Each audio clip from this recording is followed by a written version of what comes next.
Let me get this straight. You blew up a building. 2 CIs and the CEO of 22andU. 2 competing federal agencies with the same mission. I don't understand why those Fed a-holes are so darn mean. To protect the public from the scourge of dangerous misinformation. You know those bum idiots. This is all them. We had a solid case. The word entrapment, not even in their vocabulary. The explosives we provided were fake. Sworn to a duty to always tell the truth. We have no indication at this time that this was a deliberate act. We're all being transferred. To where? The only place currently with openings. Alaska.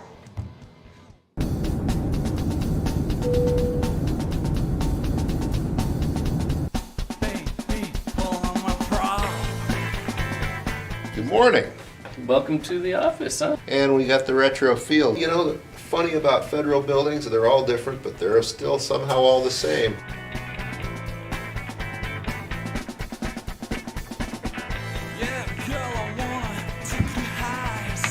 Oh, good morning, Agent Walker. At the coffee station. We actually drew straws before he got here, and I won, so we get to work together. Let's get started. Let's see if we can't stir something up. Let's give it a minute. I like to warm up the truth muscles a little coffee beforehand. Well, what do you want to do first? What do we have for a surveillance van? Oh, wow. I got a Ford Explorer. We don't have a surveillance van. Do you put many cases here? Cases? Yeah, cases. We're the tip of the spear when it comes to protecting American democracy. You really believe this?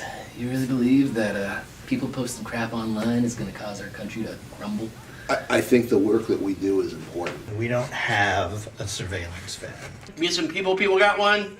We've never needed one. We need a surveillance van. We need a big case or a CI who can lead us to a big case. What do you need the van for? Surveillance. CIs, or confidential informants, are the lifeblood of any good law enforcement agency. Public posts on social media are one of the best ways to find CIs. Agents would never use coercion or take things out of context to try and persuade someone to become a confidential informant. New Taylor Swift single is absolute fire. I'm just seeing a lot of incendiary and violent language here. Agents always need to be on their toes and ready to make snap decisions. Is there anything I can do for you guys? Actually, David, there is something you can do for us. Chicky nuggies. Chicken nuggies. What? Cheeseburger. Cheeseburger. McDonald's cheeseburger. Burger King. Burger King cheeseburger. Flame broiled. And chicken nuggets. Oh, baby, know you're gonna like it. I wanna be your beaver pilot. Said, honey, know you're gonna like it. I wanna be. Awesome, right? Is this a loner? This thing's totally legit. What is this? It's got windows!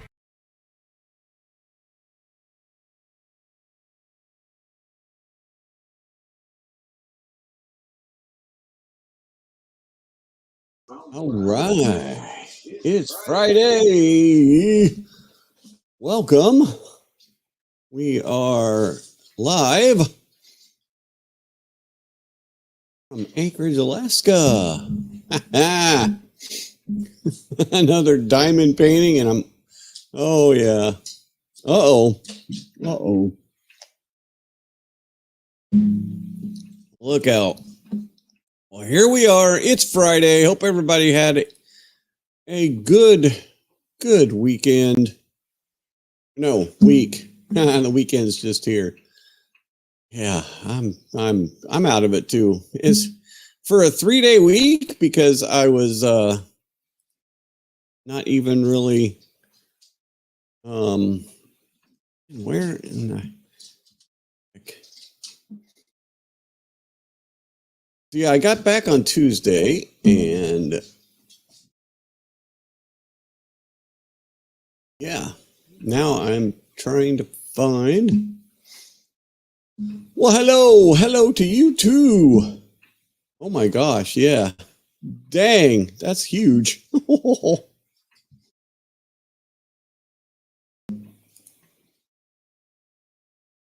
So yeah, here we are. So I did something today that I'm going to see if it works. That is, I took out an ad for the show. So now I just got to find my way back to Google Ads. I don't even know where to go. My God.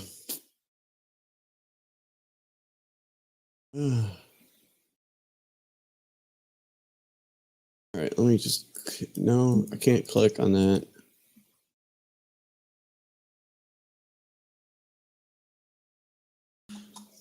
Google Ads. Maybe just, if I could find my dashboard, I can find it. Oh.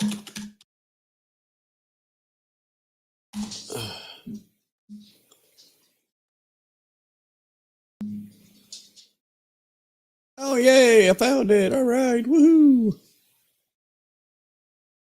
So my campaign is paused because I decided to change some of the things. We just basically all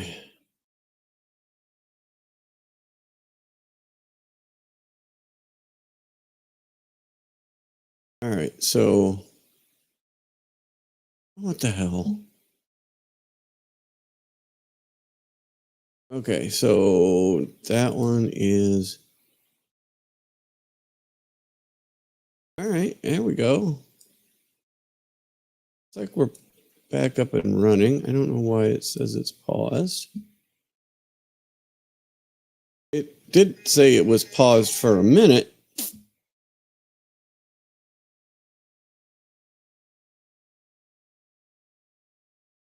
And for some reason, now our show, I just, yeah, I know, right? I'm like, I don't know.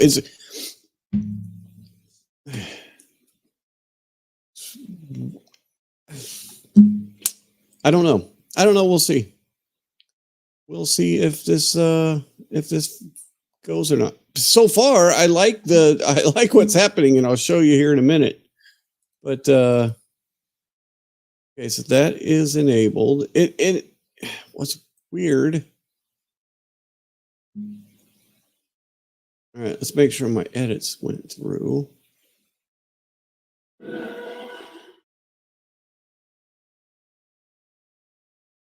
Yep. Can't make what? Really? Can't make comments in Twitch? That's weird. Oh my goodness. Let's see. I can send a message in Twitch.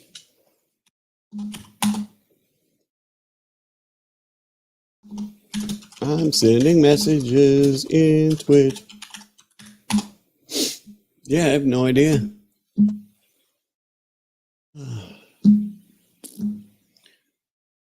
That is in Twitch. So yeah, so I took out an ad for the show in Google, and I'll show it to you right here. I'm an open book, man. People don't talk about this. I don't care. I'm gonna just say what I'm doing. Switching to YouTube, probably a good call. Switch to YouTube. So this is it. This is my ad page. This is the. Oh wait, how'd that get a freaking W in it? Gosh darn it! Now I'm gonna have to. Now it's gonna have to go pending again. Whoa! What the hell just happened? Okay, there we go. Oh, okay.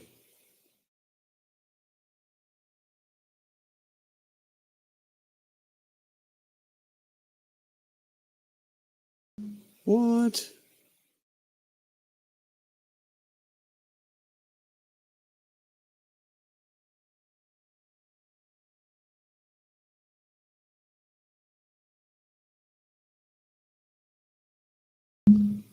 Now it's totally what the frick just happened?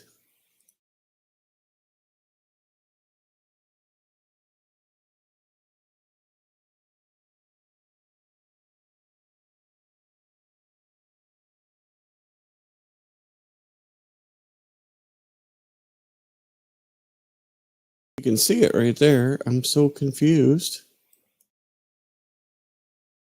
And no ads, man. Come on.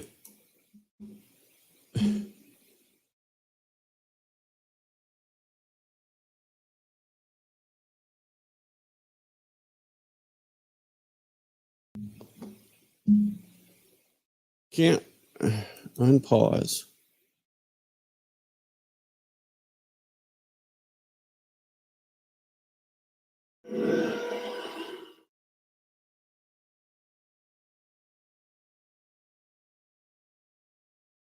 All right.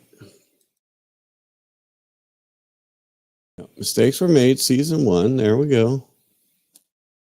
Okay.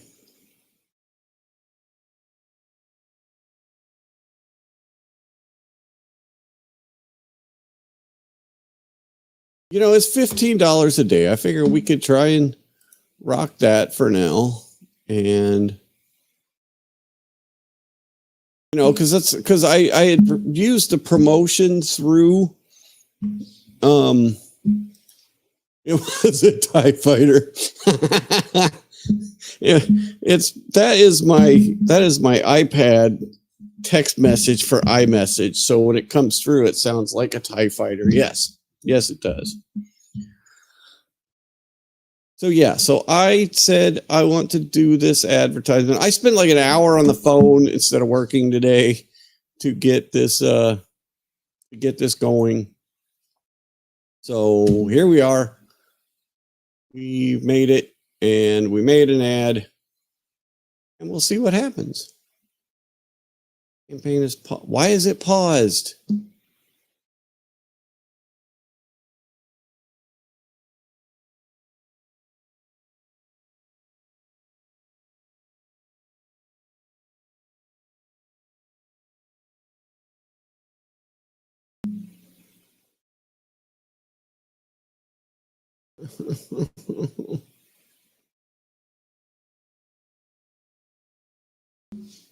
What in the hell?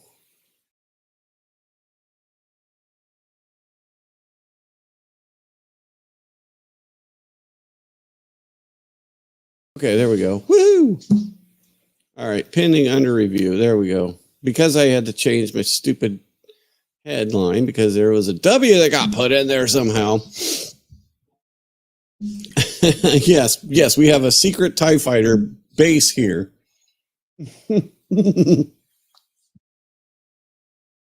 Things you don't know about Alaska. We have TIE fighters. So yeah, I took out this ad. We'll see how it goes. Today, it seemed to generate some. It generated the hell out of some views on the video, and I'll show you here because, like I said, I don't hide anything. I'm an open book. I'm just trying to do this damn thing.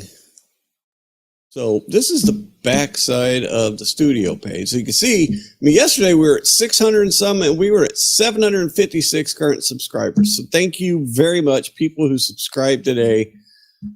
I truly appreciate it because there is, you know, we're just trying to have some fun, make fun of the government.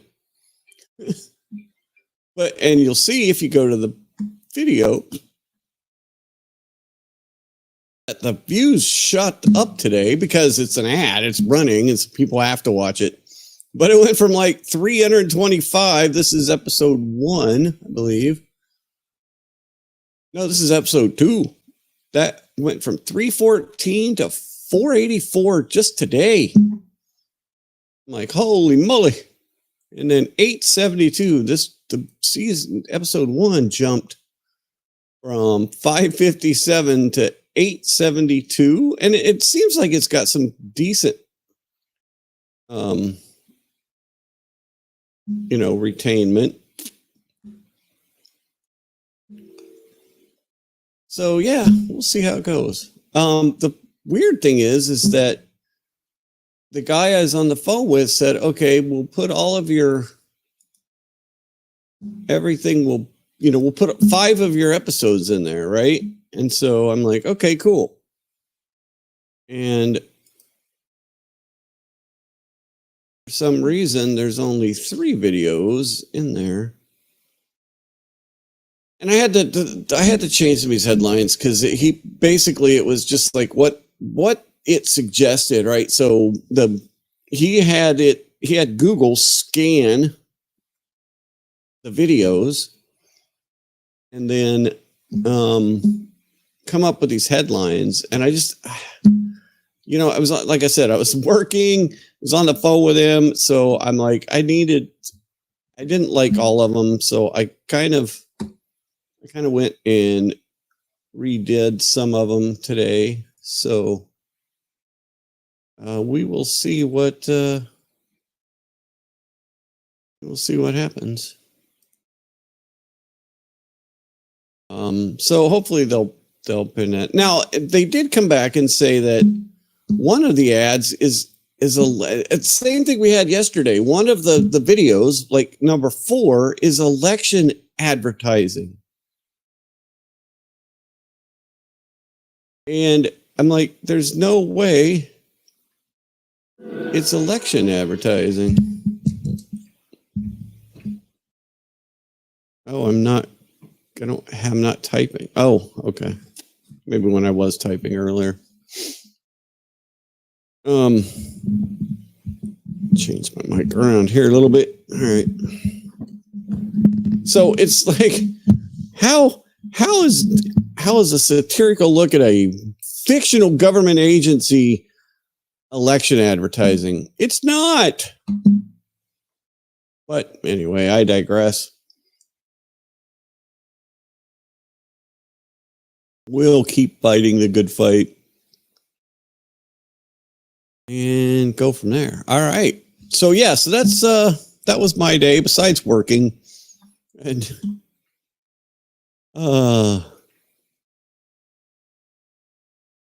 yeah, so since last night too, and then part of this evening after I got off work,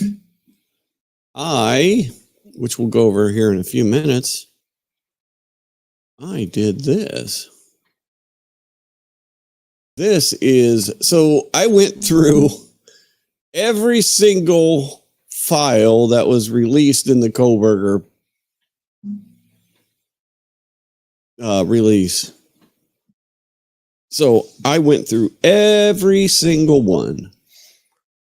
And it's a good thing I read fast.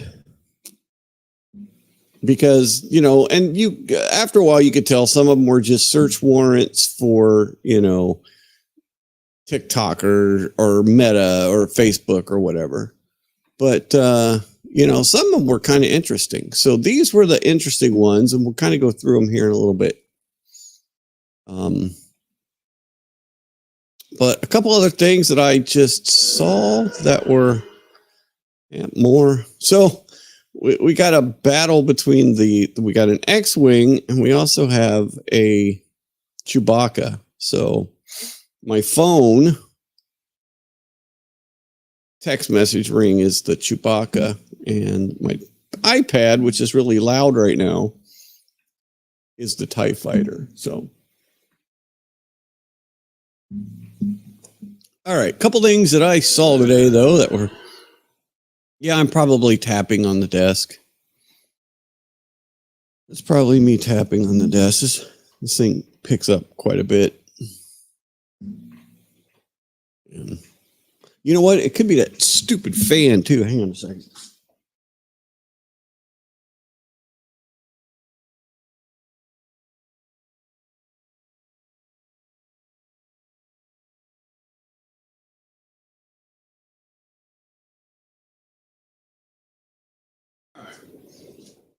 I'll just turn the fan off and see how that goes.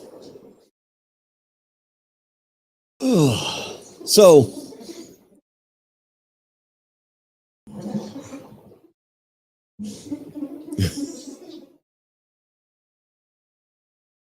a couple things I saw today. One, Jess Machado, I think that's how you pronounce her name, she was one of the people that was in the courtroom quite a bit for the Karen Reed case. And she is an independent journalist.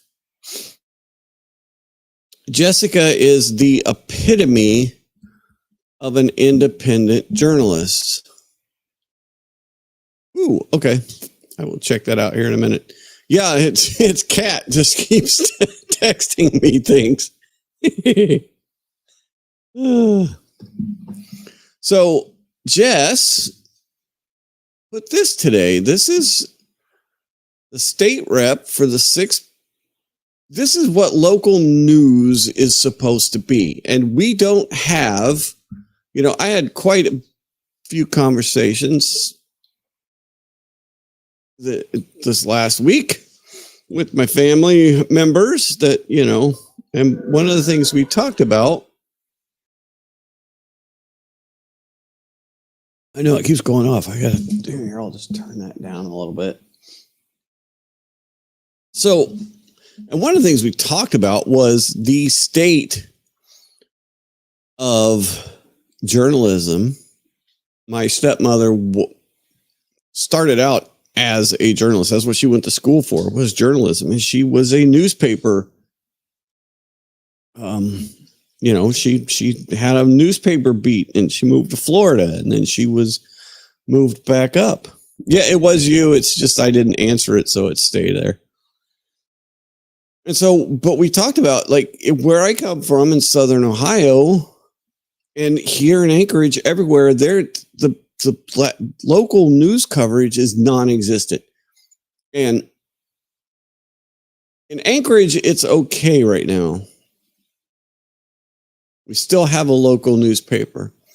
In Portsmouth, Ohio, you do not have any local news. There used to be the Portsmouth Daily Times. That is gone. Now there's a Scioto County News, but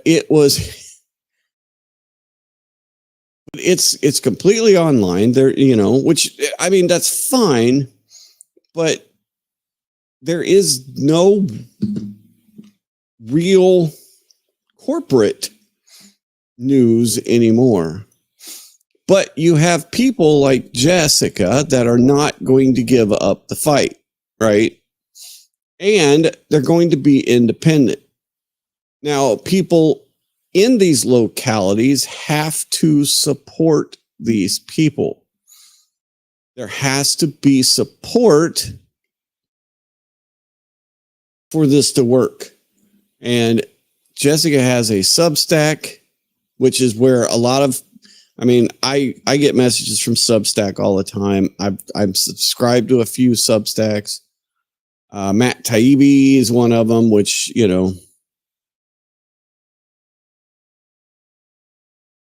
but supporting local journalists is going to be more and more important as we go forward, because, we have to have a way to keep accountability on our politicians, like she did here in this thread. And that's what I wanted to get to, is in this thread is she's got she is in Fall River, Massachusetts, and she's looking at the state rep for the district, which represents Fall River, Massachusetts. And she says, hey, you represent this district. It has around 94,000 people. The average income per person living in your district is approximately $31,703, which is not very much. So that's like $15 an hour in Massachusetts. Now, that's 15 to 16 bucks an hour pre-tax. And as she even says, someone in your district has a job, they're working full time. That's gross income. After taxes, you're looking at about $23,000 a year, or $1,981 a month. But a apartment in Fall River is $1,612 per month. An average one-bedroom apartment is renting for $1,600 a month. So almost your entire monthly salary if you have a $15 an hour job. And then she goes on to say, but hey, let's take a look at what your husband does. Your husband is this guy, Mr. Ken. And Mr. Ken has got his hands in many different pots. He is and this is where it gets crazy because he is the executive vice president of a nonprofit called Bristol County Economic Development Consultants, which also goes by Jobs for Fall River Incorporated. So let's bring in those jobs. But of course, that nonprofit pays Ken around $250,000 a year. Okay, but what else? Well, it seems Mr. Ken is on. So she was on a show. So a few years ago, I was a guest host on a talk show in Fall River called Fall River Raw. And the guest that day was none other than Fall River Mayor Paul Coogan. I asked the mayor, who's up for re-election, by the way, what the process was for a company to come to the city and apply for a license to sell weed. Short story, there really isn't one, so you can't. But there was supposed to be a commission formed, but that commission hasn't formed. But Mr. Ken, though, is every time somebody pays $50,000 to file a non-existent process to set up a dispensary there, Mr. Ken gets paid $1,000 for every application that comes in for him to review it. And here's a little clip. I don't want to break your momentum because I know where you're heading and I want to continue that. But let's go back for just 1 second. You talked about creating this thing. You talked about a panel of 5 people or whatever. You didn't say Ken Fiola's name in that panel. But why is Ken Fiola the person that's doing the vetting? He's doing the vetting because he has the best handle on economics in Fall River for businesses, okay, as far as I know. So then he charges, I'll tell you exactly what this is. He charges $1,000 to vet Jess Machado. Charges you, the city of Fall River? The city of Fall River. It comes out of our $50,000. Okay, so here's how this works. He takes your application and he goes back. He goes to the panel and recommends Jess, I'm going to give you my best evaluation on a scale of 1 to 5. Wait. He recommends to the panel, but the panel doesn't exist. So what? This is typical politician stuff right here. This is typical politician stuff. She's a 3. She doesn't have the finances. She doesn't have the experience. She doesn't know enough about marijuana. You're going to take a chance on her. Does Ken know enough about marijuana? He knows enough about business. Just in our previous conversations, and we're not, the elephant in the room here is a lot of people don't like the fact that Ken is so intertwined in all of these things. And now here's another piece that you're adding him to, which is actually a kind of big one. And I think after the Jazel debacle, when it comes to the weed situation, we want complete transparency. What makes Ken this? Could you not have had someone completely independent from this that you could still trust, that you could pay $1,000? Why is Ken getting another piece of this? I actually like the mayor to answer that first. Yeah. My position is in the economic world of Fall River, whether you like him or you dislike Ken, he knows A to Z. He's right now working on 2 proposals in the industrial park. He obviously was a key ingredient in bringing both the South Coast Plaza and Amazon here. So boy. The totality of his work in economic development in Fall River, he's had a piece of everything. He's down, I got him looking at the state pier now. But Ken has a piece of everything. And he's totally does it for the altruistic value of bringing economics to the area. Yeah, these people don't do anything for free. And regretfully, if I had 10 more Ken Fiolas, I'd be glad to spread the work out. But I don't have that. I don't have that pool of people that can step forward and say, I know how to get that done. We're looking at the salt sheds under the Braga Bridge. We want to move. I don't have that many people that I can rely on like Ken. These people are, yeah. So let's take a look at her, so this Ken is the husband of the politician. So let's say their last thing before I go, let's take a quick check of your campaign account. 175,000. I wonder if we'll start looking at the contributors you've received, if any of those names had anything to do with the people of business that your husband Ken assisted with. Yes, they actually do. This is not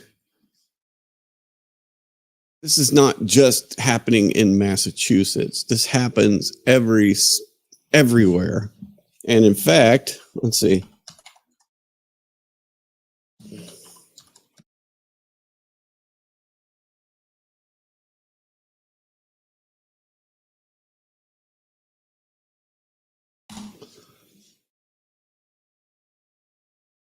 This is where I'm from in Southern Ohio. In February of 2025, close up a little bit. In February of 2025, former director of economic development for Scioto County, Ohio, Robert P. Horton and his wife, Leoboff E. Horton, were indicted on multiple criminal charges, including bribery and theft in office. So this happens every single place, everywhere. And if we don't have people like Jess, then a lot of times this gets away. Now, you know, at least these guys were charged, right? These folks were actually charged with a crime. But how many aren't? How many just get away with it because the law is the law? I mean, there was another one recently where, let's see, it was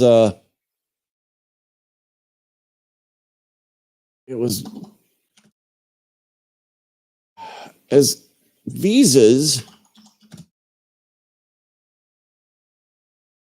It was visas for crime victims.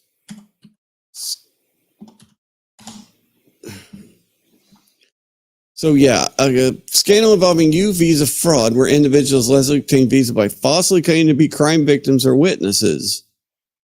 This happened in, I believe it was Arizona. Let's see.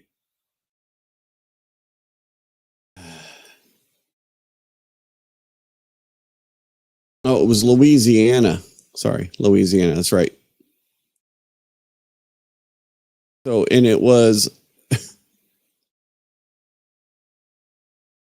you know, basically people can get a visa for being a crime victim. And so they just made up these fake crimes, and these people got paid every time they got this visa.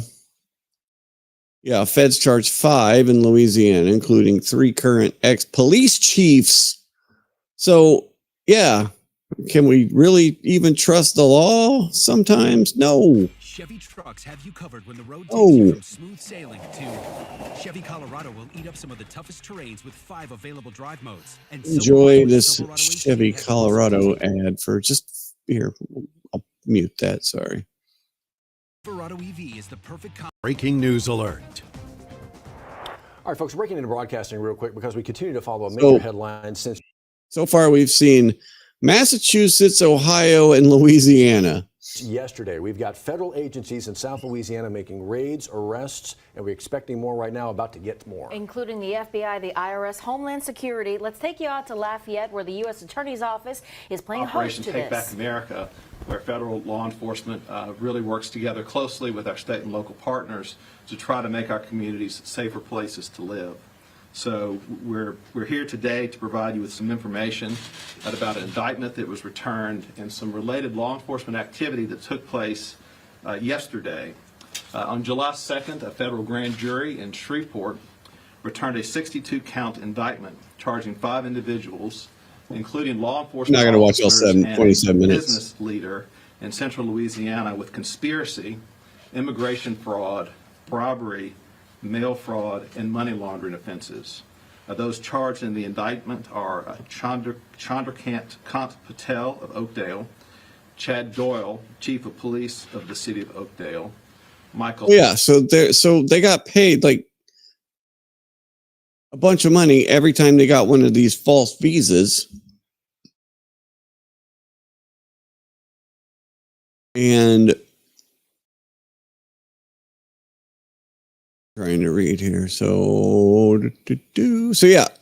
So, and they were all fake. Oh, they were all fake. All the visas were fake. It's so insane.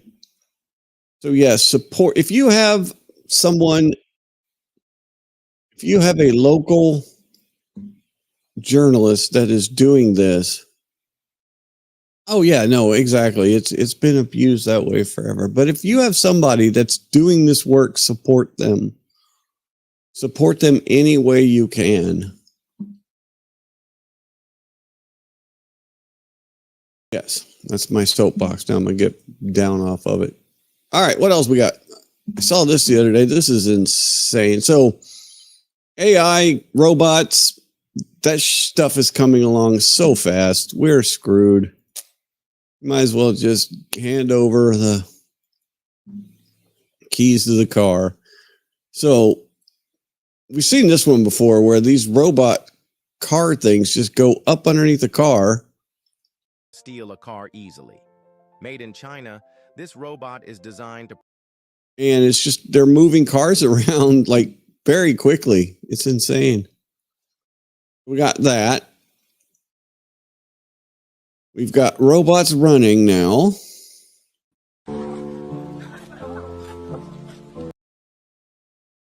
That they're getting so much. I mean, just like a few short months ago, like a year ago, they couldn't do this. They were not this ambidextrous. They were not this agile. And we've turned this corner. Robot barber. Now, obviously, this is sped up here. And this thing takes forever. And you don't get, like the person who cuts my hair when I used to get my hair cut. When I used to get my hair cut, I enjoyed because she was my friend. So I don't know that the robot barber is going to be that.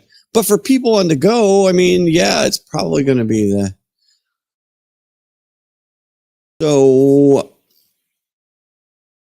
So yeah, a basketball robot. That's a good. So this right here, and I was talking about this right here. Like there are robotic arms that you can do line work with, right? But this is actual robot doing line work.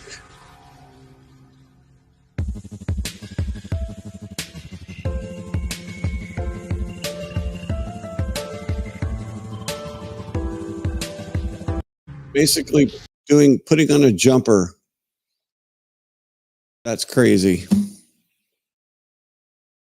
So we got the laundry folding ones. We've got look how fast this thing stands up. Look at this.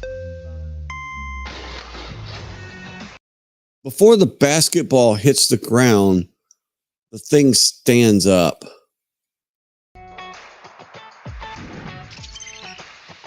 It's laying flat. Up the basketball. It's up. Look at that.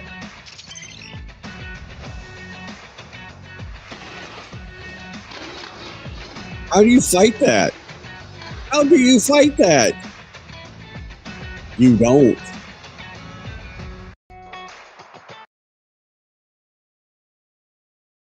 You will comply. So, yeah, we got I guess this is a compacting robot. It's kind of insane, too. Look how fast that thing's going. This, I don't know about this. This is kind of dumb. Like, I don't see how it's shuffling the cards. But anyway. But now in China, we've got actual robot servicing people. Robot servicers at the gas station. So yeah, we're rapidly moving towards Skynet. We are absolutely moving towards Skynet. Yeah, Grok is all right. I mean, it's Grok 4 is making waves in the AI world. It really is.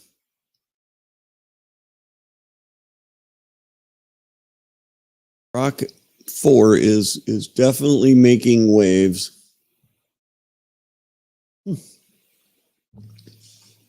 All right, so we got another update. This was so okay. So California fires. There was a concert to raise money for the victims of the California fires, and all the money ended up going to NGOs, basically going to nonprofit organizations, and zero of the money has actually helped one fire victim at all. I mean,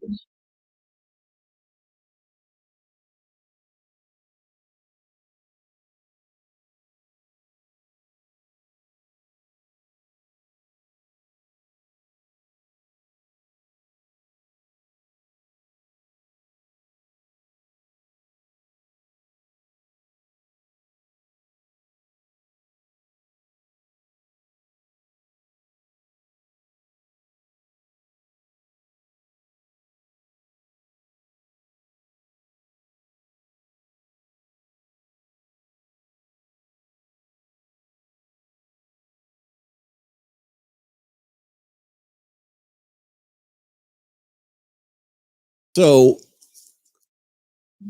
they raised $100 million. They said, I shouldn't be. Am I muted? How am I muted? Really? Uh-oh. No. All right. You can't hear me? Can you hear me? Hello? Oh, shit.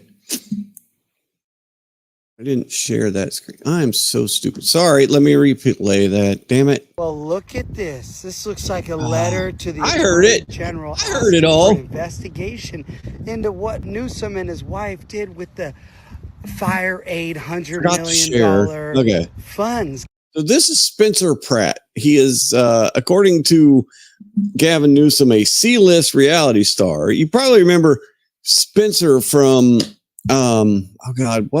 what the hell was he in? Heidi Montag is his wife, right? Spencer and Heidi, they were in some stuff back in the beginning of the whole because no victim reality TV or Altadena have seen any of the money. So I look forward to seeing what the Department of Justice figures out here, because something is very suspicious, and I can't wait. As a C-list reality star who is a conspiracy theorist who spreads misinformation according to the governor's office of California, I like to see the real conspiracy here. And it's, good luck running for president when you're out here scamming fire victims, dear governor. Well, so then this guy jumps in. Brandon Richards. Brandon Richards is the rapid response for the California governor. The facts. FireAid is an independent organization not affiliated with the state or the governor, but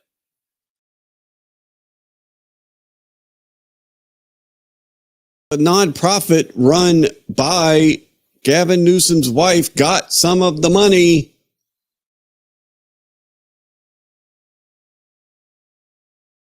And so you got to ask this guy, okay, so great. You've jumped out there and you've come to the rescue of the governor, and you've said,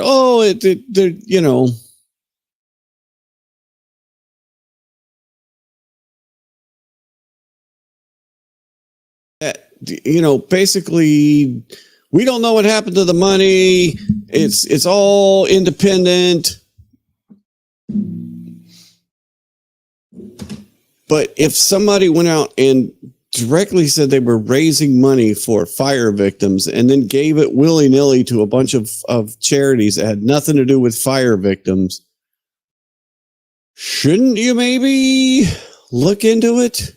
But of course, they're not going to. California is stupid.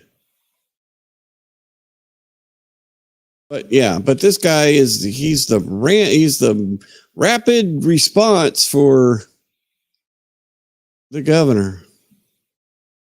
And he's got his pronouns. As long as he's got his pronouns in there, he's good to go. So, that's Stupidfornia. Remember we were talking last night about monster truck rallies? Well, this one did not go according to plan. This is in, where is this? This is in Bremerton, Washington. Oh no, the wheel.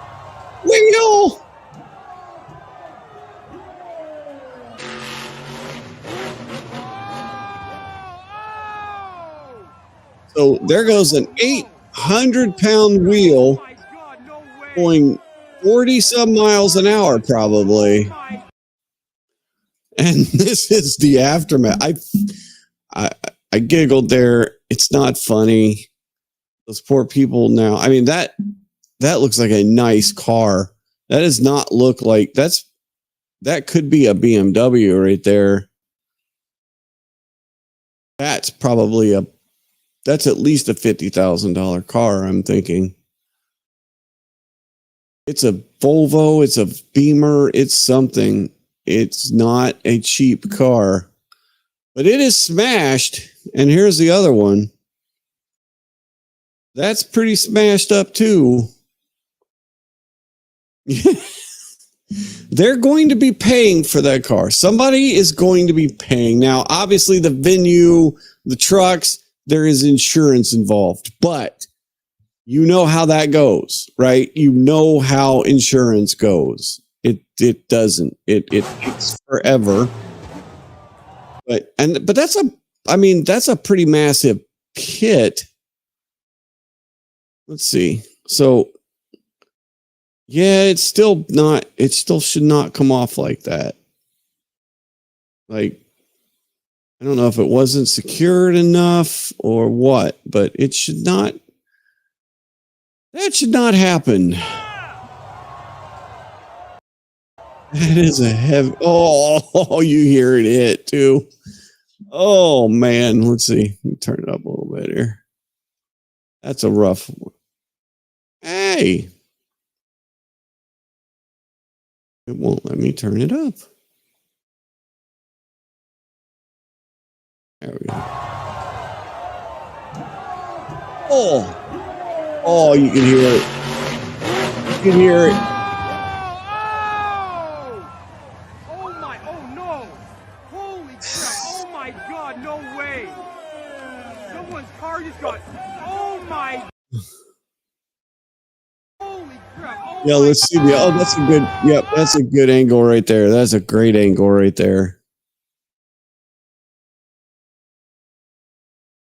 That is a great one right there. Yeah, nope, it's not on there right. It's really not on there right. You can.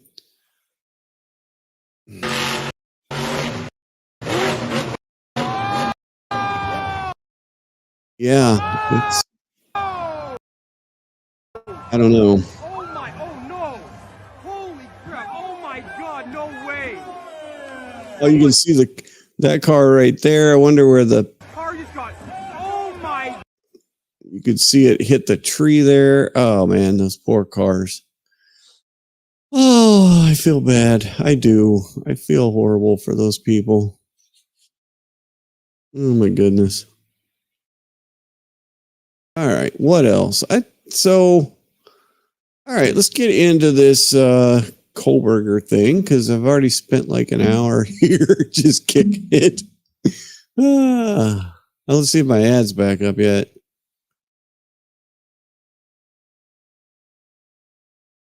No, it's still under review. Gosh darn it. All right.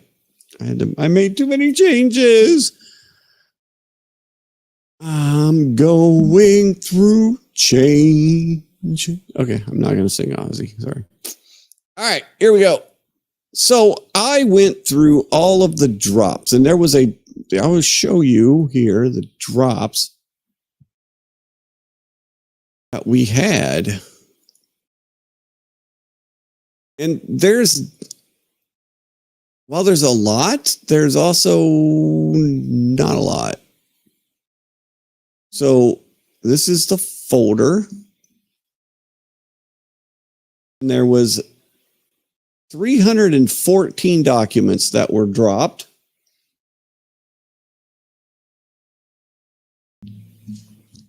So everything from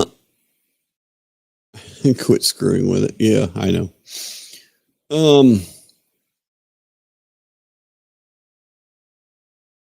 So 314 different documents dropped from the Moscow police. It does not include any of the FBI investigation. It does not include any of the a lot of the other agencies that might have investigated it. So yeah. Well, I had to screw. Oh, I know what you're talking about. Yes, I had to screw with it because the title was completely wrong. It put a W in the mistakes were made thing. So I had to do that. So,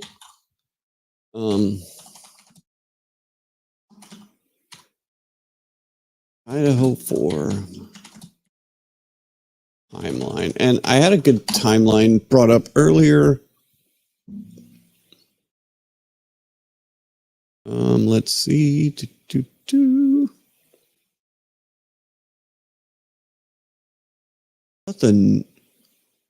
Let's see. There was that one. And then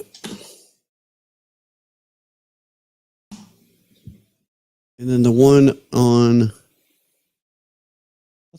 on News Nation looked really good. So, and of course, that one's not coming up.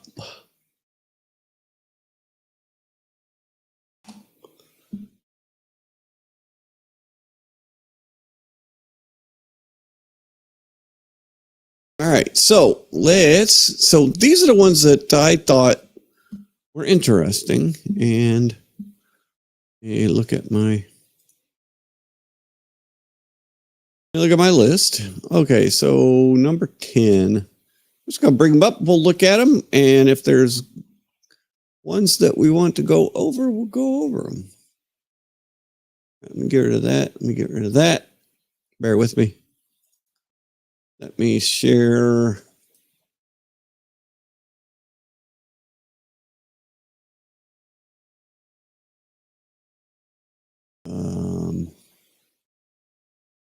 Why can't I share? Really? Can't share it? Adobe? Can't share Adobe.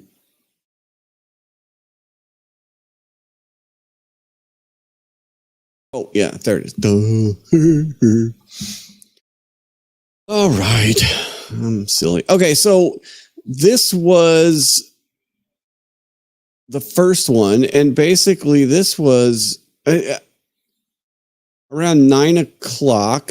This Jacob Tesdall, he was a plainclothes police officer for the Moscow Police Department, and he started at 9 o'clock. He drove a unmarked car, and then he kind of patrolled around the university, and that took him also to the 1122 King Street. That is the address of the happenings. And so around between 2 o'clock and 3 o'clock on November 13th, as we traveled north on the west side of the apartment complex, I saw several individuals approaching the residence at 1122 King Street. So this was probably the last time that these people were seen, at least, some of them. And so there was no reason for him to pull them over or anything. He just kind of said, okay, he just kind of noted it. But then it became a little, later on. This was filed on 11/15. So afterwards, he's like, that's. So, all right. Now, number 14.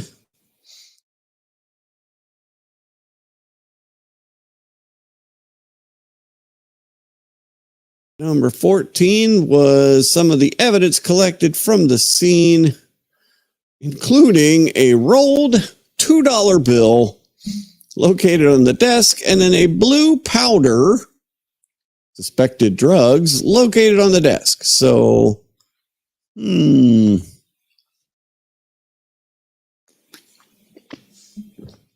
I just thought it was interesting.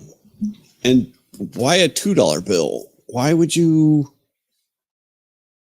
use a $2? That's an interesting denomination of bill to use as your straw.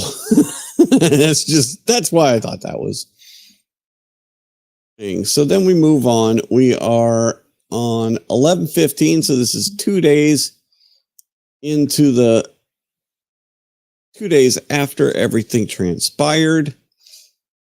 And then so this is John Lawrence from the Moscow Police Department. He said, I arrived at work. I had several voicemails on my desk phone and began reviewing the voicemails. Most of the voicemails were tips on the current homicide investigation.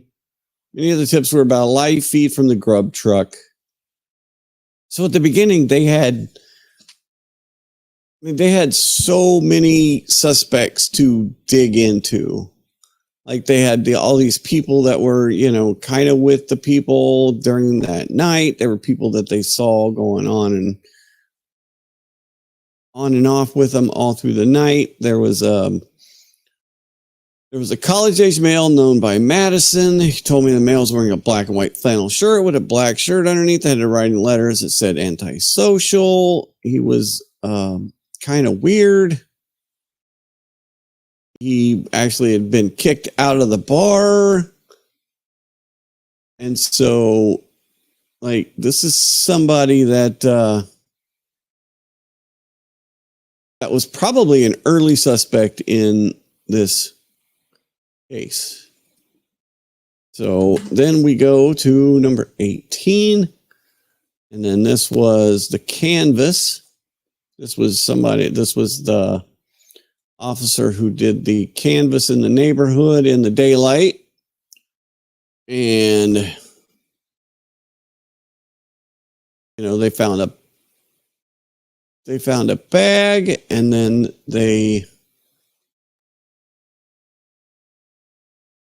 trying to see what else. They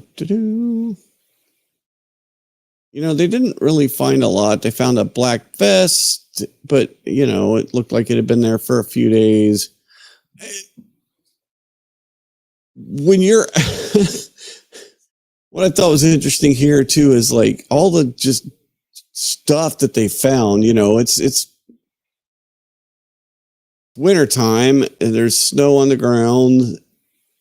Not a ton of snow, but there's some snow. But they found this vest laying next to the grass of the fire hydrant. Then they found.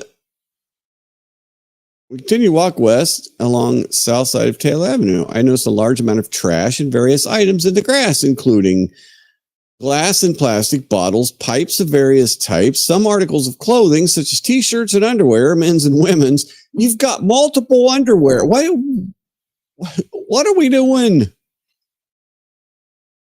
Oh, yeah, this is just on one little street in Moscow, Idaho. So, yeah, I don't know. I thought that was... And it was interesting to me at the time when I was going through this anyway. So, all right. Next one is the number 20. I don't know why I said door open. On 11/17, I responded to the University of Idaho Cable Dome to interview, and all these names are, you're right. I mean, it is a college town. There's going to be stuff happening all over the place. And I want to, as we get into this too, I wanted to talk about the reaction of the girls that were in the house and why they didn't do what they did. So, on a Sunday, 11/13/22, this neighbor was walking his dog between 9 and 10 o'clock. When he first walked by, he noticed the front door to 1122 King Road on the north side of the building was wide open. So, dude, when he left, he didn't shut the door. He left the door wide open, and it stayed open the entire night. So, there is that. All right. And then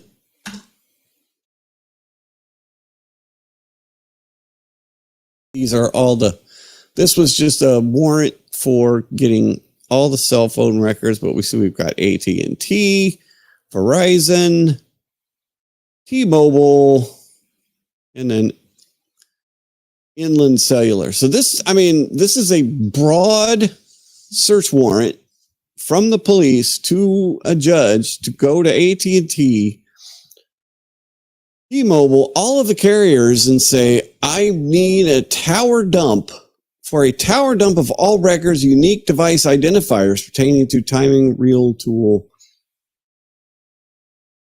from half a mile from this coordinates from 3 a.m. to 5 a.m. Give me every cell phone that touched this tower or, any tower within half a mile of this location.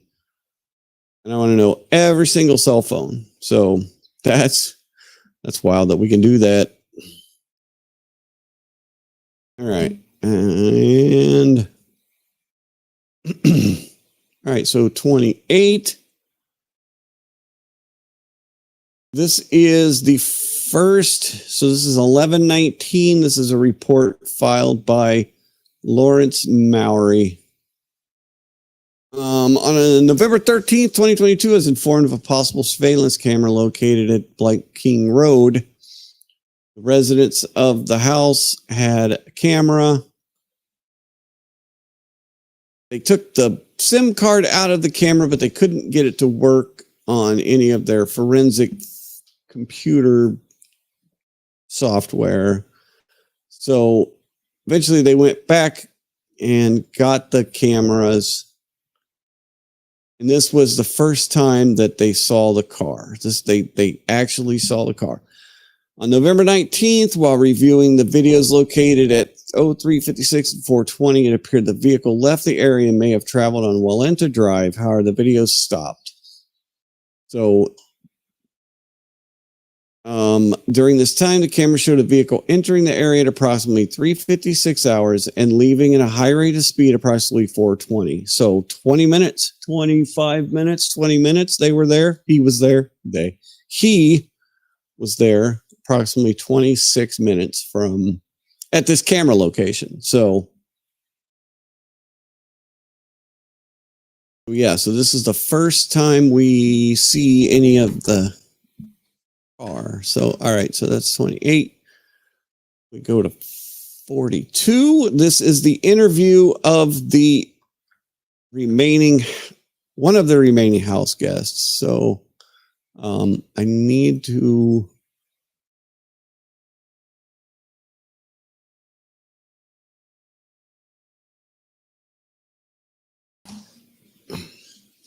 So this was Dylan Mortensen.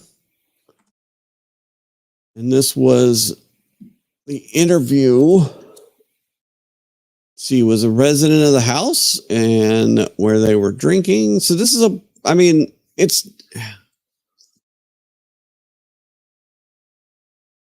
it's a party. It's not a wild party house. I know earlier in the investigation, people said, oh, it was, this is a wild party house and people are there.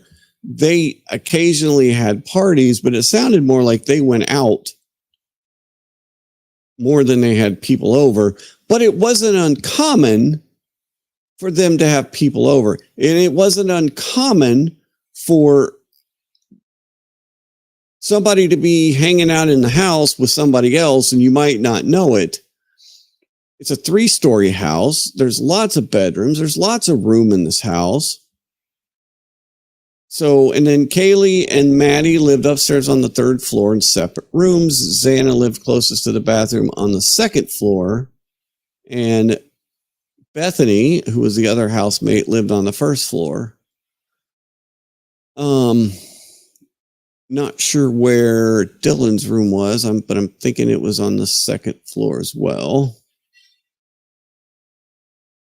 And then when asked, so then they had the dog. The dog lived there. And then Dylan said she woke up around 4 hours where she could hear Kaylee and Murphy, the dog, dancing. She knew it was Kaylee because she recognized his voice, could hear Murphy barking. She heard Kaylee go upstairs and say, there is someone here. Dylan said she thought she heard Kaylee run back downstairs. Dylan said Kaylee sounded scared when she made the statement. Dylan said at the time she jumped up and locked her door because she didn't know what else to do. Said she called out Kaylee's name and did not indicate if she got a response. Then she basically called the other roommate, Bethany. And then she heard crying in the bathroom, and then she heard a man's voice say, "It's okay, I'm going to help you." It said it was weird because the statement was not in a nice way, and the voice was one she'd never heard before. Dylan said she called out to Kaylee again, and there was no crying after, and she did not know what happened after that. This is 4 a.m. This is somebody that has been drinking a lot. So then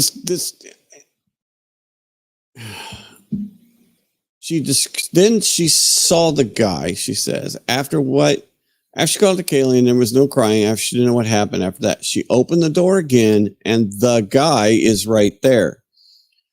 Described the male as approximately her height, 5'10", which I think Kohberger is taller than 5'10", right? He's a tall dude. If I'm not mistaken, I thought he was like, okay, he's 6 feet, so he's not over. Okay, so all right, I thought he was over 6 feet tall. If he's only 6 foot, somebody 5'10" is going to be, that's within 2 inches. Yeah, I can see that. Okay. She described the male as approximately her height, 5'10", or a few inches taller. Okay, I got it. Not skinny, but athletic build. He's 185 pounds, so that fits. He had a mask that covered his forehead and goes down his face. Dylan said she believed the suspect was white, didn't remember eyebrow color or what his eyes looked like. She said she saw the suspect, he saw her and just left. He believed he was holding something near his stomach or his belt line. Dylan used both hands to point straight out from her abdomen, then moved her hands apart and back together to simulate a bulge. Said this area was black in color and she thought maybe it was a gun. Said the unknown object had an arrow shape. That's obviously the knife. Dylan seemed really unsure and said she was tired during the event. I mean, she's getting woke up. She's drunk still. And when you have a traumatic situation like this, your brain's not going to want to work right. And you're not going to want to believe what you said, what you saw, right? Dylan asked how long she believed it was from the time Kaylee said someone is here to when she saw the suspect. She thought it was 10 or 20 minutes. She went on to say she was in and out of it. She did not fully remember the incident. She's wasted. Dylan was asked where the suspect was at in the residence when Dylan saw him. Said the suspect was between her bedroom door and the kitchen. She remembered watching the suspect go out the kitchen door and leave. Said at this time she closed her door and locked as fast as she could. So if I remember right, I think that they're on like a daylight basement with the first floor or the second floor is like the first floor from the kitchen area. And then, you can go down and out. Once the suspect left, she immediately called Bethany. She said she informed her she heard a sound that sounded like a firework. That's what Bethany said she had heard a firework. Then she told Bethany she called everyone and they're not answering. She was in and out of it, believed everyone was just asleep. She then went to Bethany's room, locked the door, and they went to bed. And she woke up around 11 or 12 and called her roommates and no one answered. So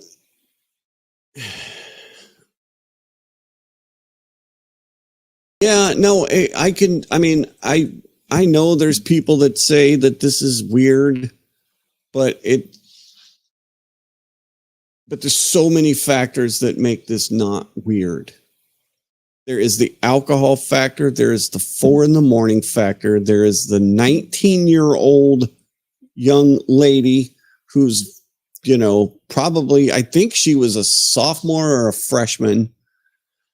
So she's very much, not used to this. And so your brain is going to be like, that didn't happen. I'm seeing things. This isn't really going on. And so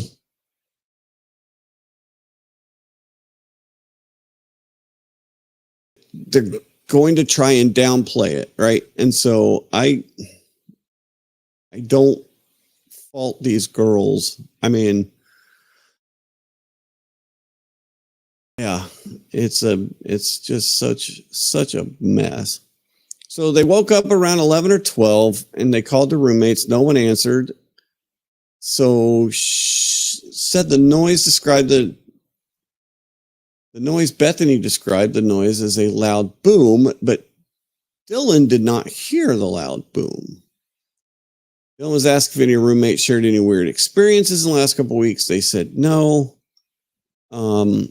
People keep bringing up, though, that Kaylee had taken Murphy, their dog, out, and she mentioned that, like, she'd seen somebody in the woods watching them.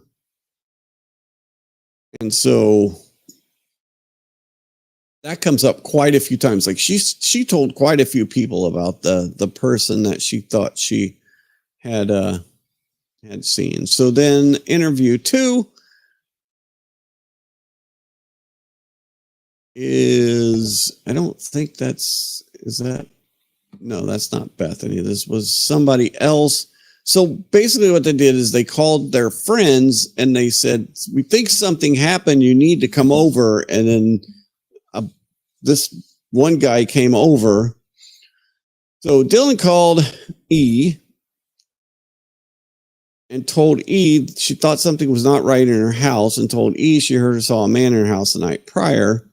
And like I said, if you're sometimes there's people coming and going, and people might have visitors and they leave. So I mean, you don't know exactly what's going on. So E, I believe, is a woman. And then so there's E and H. So H said he was the first person to get to the residence. He entered the code in the front door. There's multiple people that had the code to the first door, to the door. B and E were telling they didn't know what was going on. So this is Dylan and Bethany. H said he went upstairs and immediately went into Xana's room. H said this was the only room he went into. When he approached the door, it was partially open. He said when he opened it, he saw Xana and Ethan. He said he did not initially realize all the blood was dried blood in the room. At first, they thought they were drunk and left a mess. When he stood there for a moment, he began to realize what he was seeing. So some of the things I haven't shared with this, and I just cannot fathom finding this scene. It's for the officers that had to see this, for the especially for the friends that had to find this. So he didn't realize all the blood was dried blood in the room. He thought at first they were drunk and left a mess. He said when he stood there for a moment, he began to realize what was seeing. Bethany and Dylan were uncontrollably crying, said he told them to get out of the house and call law enforcement. He then went to the kitchen, grabbed a knife from the drawer, said he went into the room and checked the closet to make sure there was not anyone else in the room, said he checked for a pulse on both Xana and Ethan. Both of their bodies had rigor mortis and were cold with no breath or pulse. He believed the two had been deceased for a while. I just can't fathom finding this. So then he left the knife on the folding table in the living room and left the residence. And then they interviewed one other person that, that also came over. Basically, this guy told him, get out of here, get out of the house, call call 911. And so then they interviewed a few more people that came over that day. But this, that's just got to be yeah, I can't imagine it either. And so, let's see if I can find this.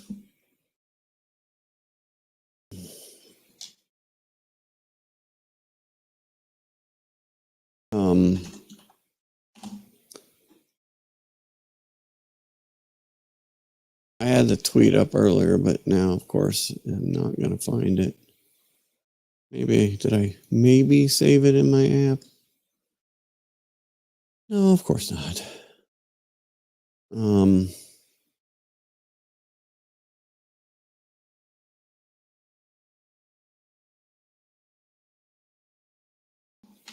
Another thing that I did not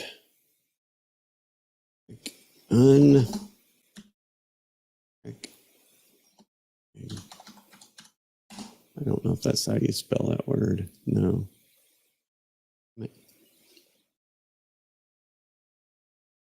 No.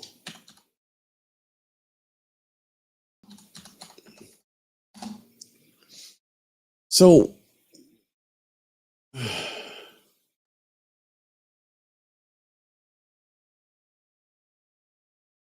Kaylee and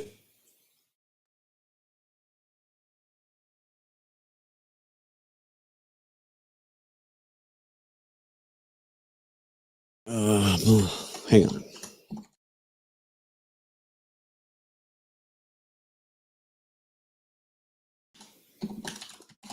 So Xana and Ethan were found together in the bedroom, and then Madison and Kaylee were found together in one of the bedrooms, and the officers described Kaylee as basically the damage that was done to Kaylee made her unrecognizable. Her face was unrecognizable. If that's, I mean, one of the officers had said it took him a while. Her face was completely disfigured. His statement was, I was unable to comprehend exactly what I was looking at while trying to discern the nature of the injuries. The nature of the injuries. The second female in the right half of the bed had multiple stab wounds. So what?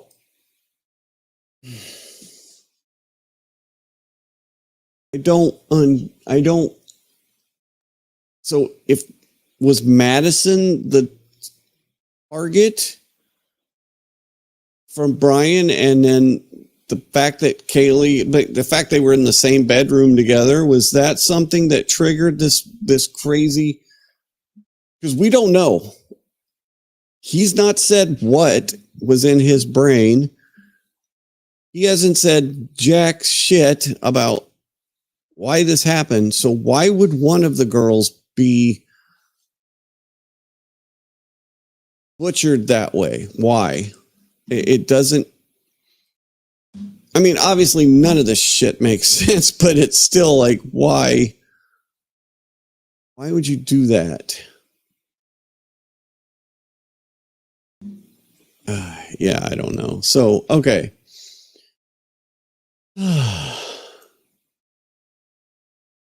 72. And I just shut it. I shut it off. Like a dummy. Like a dummy. All right, so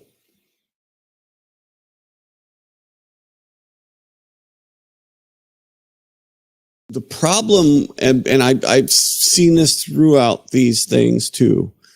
The problem with these investigations, stuff like this, is the kooks out there, the people that want to be involved, but have no real information to add, but think they do.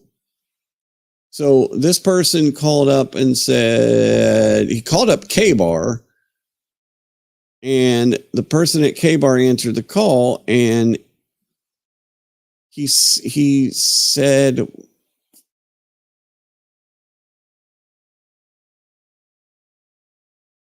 I guess he can't. I guess they canceled his order because he didn't put his phone number on his orders. He says, I don't give my phone number out to prevent phone solicitations.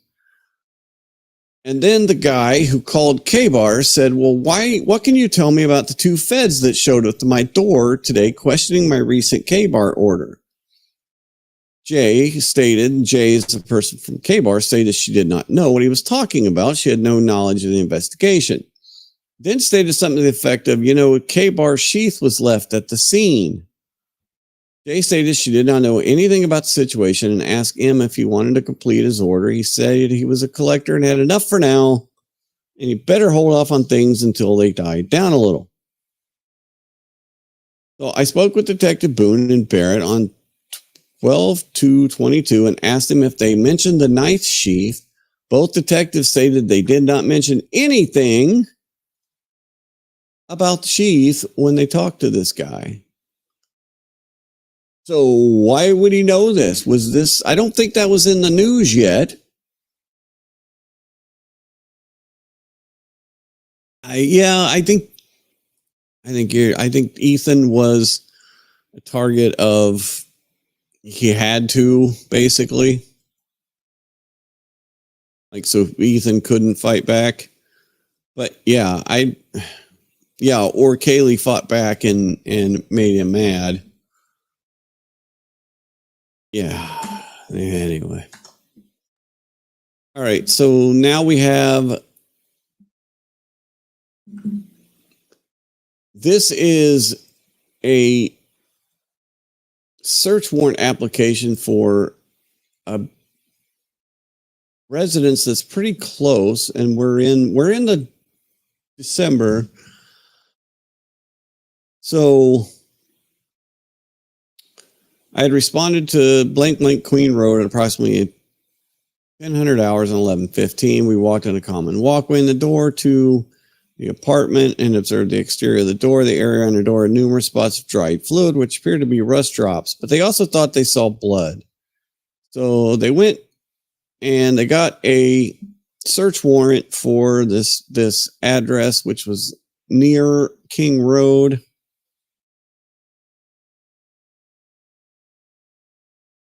And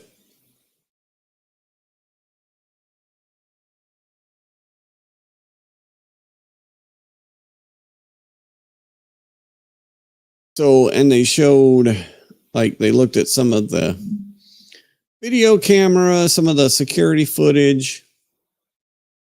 Based off the information above, MPD ISP officers served a search warrant on the exterior of the front door to the Queen Road house. Access to the residence per the search warrant was granted only if a presumptive positive test for blood was found on the exterior door. Nothing was found during the search and the warrant was returned. So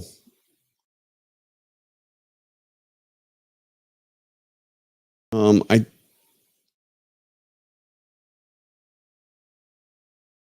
did discover some blood on the locations. There were more blood spatters on the wall, on the entryway, in the living room. Samples. Okay, so this comes into play later. Samples of each were collected. 94 in total. Okay? 94 in total. But I want you to notice something. There's a parentheses right here, but there's no other parentheses. So what number corresponds with parentheses? That's a hint for later. So 74, it looks like it's a continuation of this. So then they were granted a full search warrant.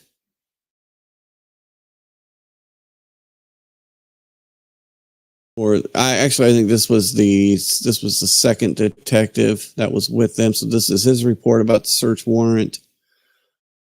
And so, obviously it was nothing, but they investigated everything. Oh, look at that. Investigating everything. How about that? So, all right, 76. So 76 just,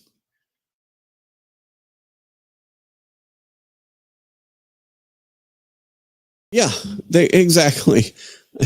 They weren't in red solo cups, so they weren't collected properly. That's 76 is exactly what I wanted to bring up about that. I requested to complete a forensic extraction on an iPhone provided by these people. Signed a consent to search form. The phone was powered on, and I placed it into airplane mode to protect any potential evidence on the phone from being removed or remotely deleted. I took photos of the device, attached them to the case file, and then they went through and did everything. But this is how you properly do a phone extraction and handle evidence. Oh my goodness. You mean proper protocols on handling evidence? No way. So then we get more people. This was 77, the very next one. Another interview. I mean, this at approximately 2000 hours, I interviewed SP in Idaho at blah, blah, blah. He had called me several days earlier to report some information he had regarding the quadruple homicide. I asked if the information would be sharing it would be dealing with one person. He told me it would. I asked if I could get the individual's name. He told me the person's name was Black, later identified as that. He didn't know that his last name, but knew where he lived. He began to explain to me he had done a lot of work for DK and he was a prior owner of blank. P told me that he had been a friend of the family for years. He'd done handyman jobs in the past. And his daughter told me after they got there. I mean, it's just a rambling story about campsites and people getting in fights. So, yeah, this is basically, he saw somebody with a hunting style knife. And then this guy, like, it's just, this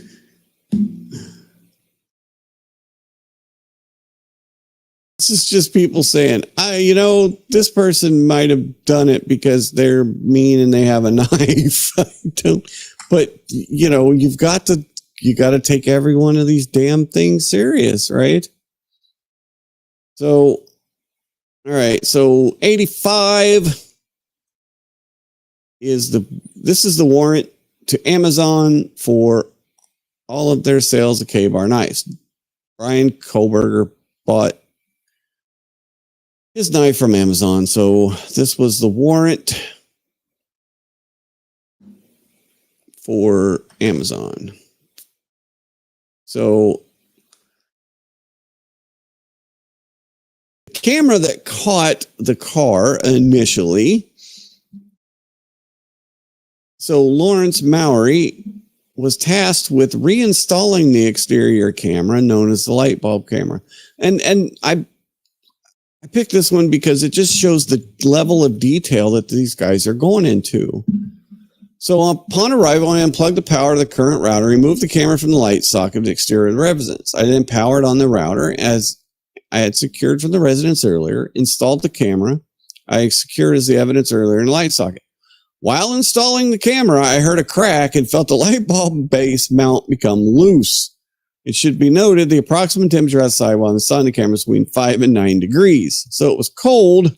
Stuff breaks really easy when it's cold. Trust me, I know. I'm in Alaska. So he reinstalled the camera and basically they were trying to do some tests to see what it would pick up. And so upon completion of the data collection, I powered off the evidentiary router and removed the camera from the light socket. In doing so, the base detached from the camera and the wire became disconnected. I gathered the router, camera, and placed them back in the evidentiary bags, returning the secure reader flags. I reinstalled the current camera, reconnected the power router. I contacted Ensure Access.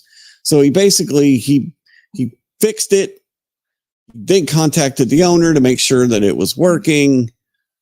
And so, but, in the process, he probably had to go back or have somebody go back and fix it later. Or if they fixed it, they got the sent in the bill. Okay, so this is the other roommates interview. This is Bethany. I interviewed Bethany Funk at the Moscow Police Department in regards to the death of 4 of her roommates. Bethany was home sleeping in her room located in the basement floor of the residence. Bethany went to the blank party at around 20-30 hours with Ethan and Xana. They hung out in the apartment while together. Then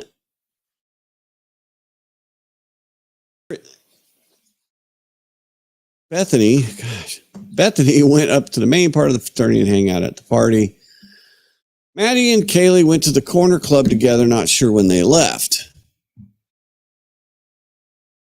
Yeah, right. Exactly. This is like a real investigation there's, like I said, there's 400 or 314 documents, and this is just the first release. We don't have the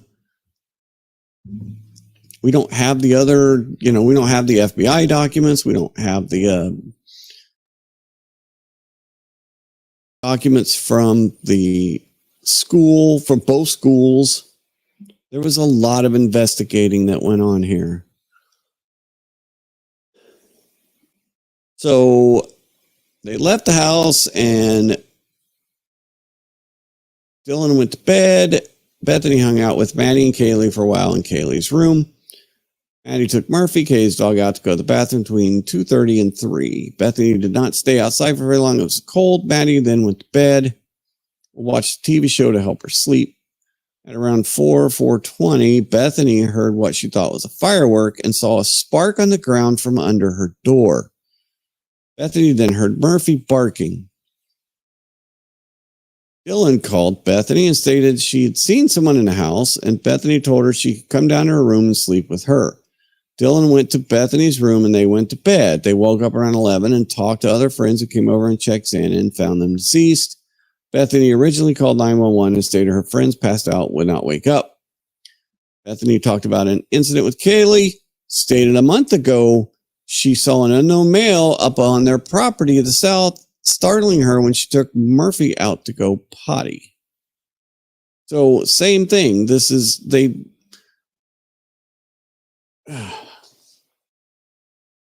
So yeah, let's get into 90 because that's additional Bethany interview. This was, I believe, the second person that was part of this interview. Interview with Bethany. So these are the people that had the code. Obviously, you can see there's quite a bit of it. There's quite a few people that had the code. Some of them were past roommates. They just kept the same code as the year before. Some of them were friends. I asked Bethany about Murphy's routine. Murphy was Kaylee's dog. So they would, take him out during the day. There was an Uber driver that they used. The Uber driver, I think, was an early look at. Basically, he would take them off of the clock, right? So they would call him directly and they would probably pay him directly, not through the Uber app. So I have a feeling he was probably looked at. Bethany said the Uber driver was very friendly, was always nice to everyone, and everybody trusted him. The Uber driver was married and his wife had just had a baby. I mean, it's still not going to, oh, he had a baby. Well, he can't be a murderer. That doesn't make any sense. So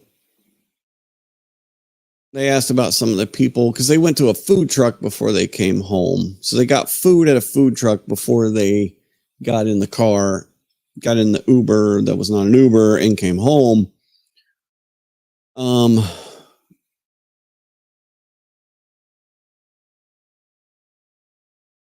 So then they talked about the jobs. They talked about the drug use. Bethany told me Ethan and Xana both took Adderall and they drank alcohol.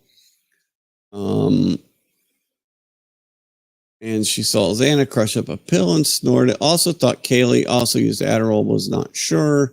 And we think Kaylee, it came out later on that it seems like Kaylee does a little bit of cocaine. But anyway, that's neither here nor there.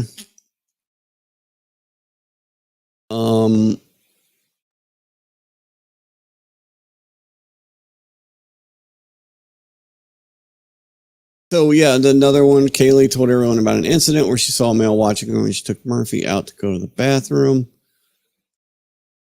Bethany says she was the last one in the house to wake up. When she got up, Ethan was in the house in the living room. Kaylee, Maddie, and Zink were all gone. She felt something between 10 and 11 in the morning. Okay, so this was the morning before. Bethany stated she started drinking at around 11:30 or noon when still at 1122 King Road. So she started early. She started before lunch, man.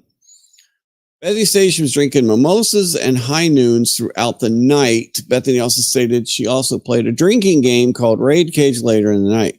She felt she drank a 12-pack of high noons during the night, 2 mimosas, and a standard wine glass. So she was hammered.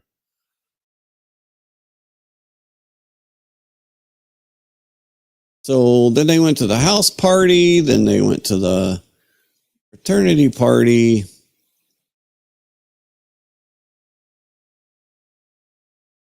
She got home around 1 and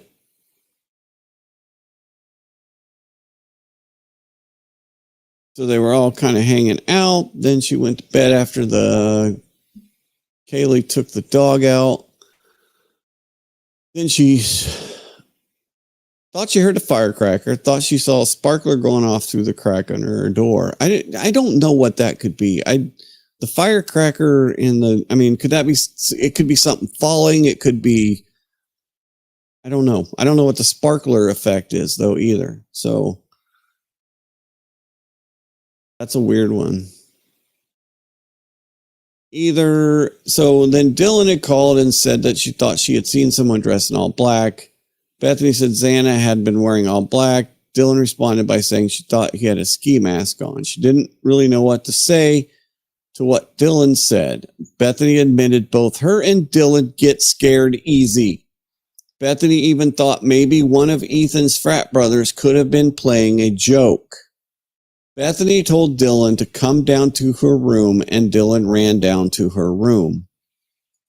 Yeah, no, exactly. I didn't see that either, so I'm not sure what the firecracker / sparkler effect is. That's a weird one.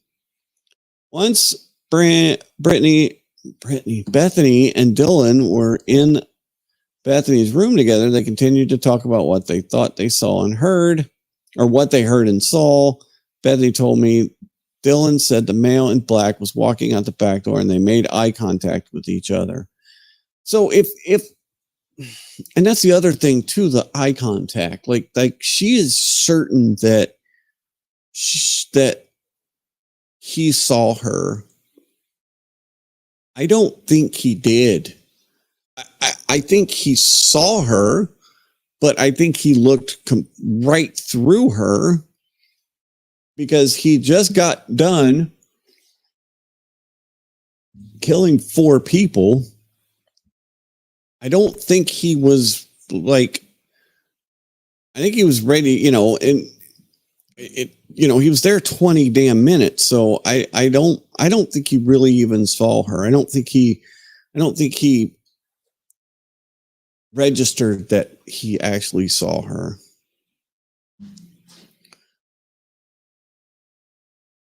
Bethany told me prior to hearing the fireworks, she thought she heard Murphy bark. Also, she heard what she thought was a beer pong table moving and cups falling. The beer pong table is located in the living room. Of course, you've got to have a beer pong table in your living room. Everybody should have a beer pong. No, they shouldn't. Bethany told me after trying to contact the other roommate, she fell back to sleep and then woke up around 7:30 and tried to call her dad about her tooth. I guess she had that's right. She said she had a toothache. Bethany called her dad again at 8 o'clock. There was no answer. Her house at no answer. Called her mom at 8:02 and he answered and asked her to talk to her dad. Her dad called back at 8:09, talked to him. Eventually she took Advil for her tooth. Then she fell back asleep, slept till around 11, and noticed no one else in the house was up. Bethany stated she knew this because Xana's Snapchat location was not on, and it should have been. Bethany and Dylan got scared because they should have been up. Bethany called her friend. Jay told her she and Dylan were scared and asked if she'd come get them.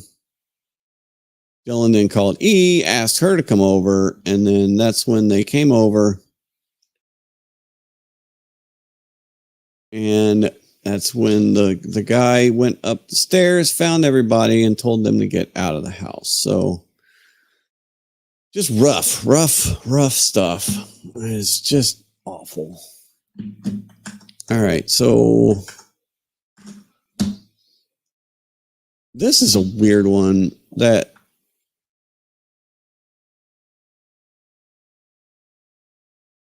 December 30, 2022 at approximately 08:45 hours, disaster services responded to 1122 King Road to begin cleaning. This is supposed to be begin, but it says being cleaning the residents of biohazards and other chemicals used during crime scene process. This is a prearranged response. At that point, I instructed, I received a call from Latah County Prosecutor Bill Thompson. Mr. Thompson advised me that a judge's order had just been issued requesting all mitigation to clean up be halted immediately. They hadn't started. So this is January 4th and December 30th. They were trying to clean up the house, and the judge said, no, don't do that. I don't know why. Probably the defense had requested that to not happen. And then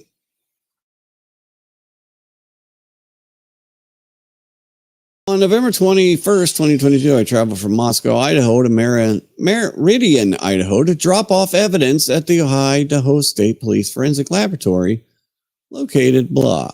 After getting evidence checked into the lab, I signed for a DNA profile which had been generated by the ISP Forensic Lab. The DNA profile was collected from a knife sheath, which was found by ISP investigators from District 2.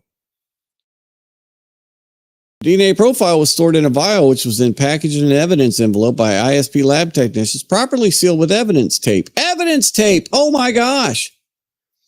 I signed a package showing I was taking possession of it on 11/21/22, sometime between 16:30 and 1700 hours Mountain Time. Once I took possession of the DNA profile, it stayed in the box provided me by the ISP lab until 11/22/22 at around 03:30 hours when I removed it from the box, placed it in a small backpack.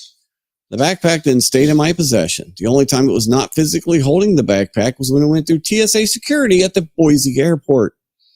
I was able to see the backpack as it went through the security system and subsequent check of my carry-on by TSA security. The envelope the DNA sample was in never left the backpack at any time during the security check by TSA. I arrived in Houston, Texas around 1400 Central Hours. I traveled to Ortham Incorporated, which is located blah, blah, blah in Woodlands, Texas. I arrived at 1510 hours. I handed the envelope with the DNA profile to employees from Northland. We completed the chain of evidence paperwork. So there's chain of evidence for this DNA sample from Meridian, Idaho, all the way to Texas. This is how you properly do a police investigation. You have a chain of custody. So it was probably good that they didn't clean up the house because they did go back and get some additional evidence. So the Idaho State Police and FBI additional evidence items were collected from 1122 King Road. So nightstands, comforters, pillows, mattresses. So they took all the bedding stuff as evidence. So this is 103. We're getting through them. We're going. And December 30th. So Now we have, for the first time on 110, the report was filed on 110, but on December 30th, yeah, reports written about all of it. Actual reports and notes and everything. So now we have Kohberger. Like, this is the first document that mentions Kohberger. On December 30th, 22, at approximately 0630 hours, I stood by while a search warrant was served at the residence of Brian Kohberger. While on the scene, one of the neighbors who lived in the same building stated her husband returned home. He might have additional information to add regarding Brian. A had been interviewed earlier today by several FBI agents prior to F returning home.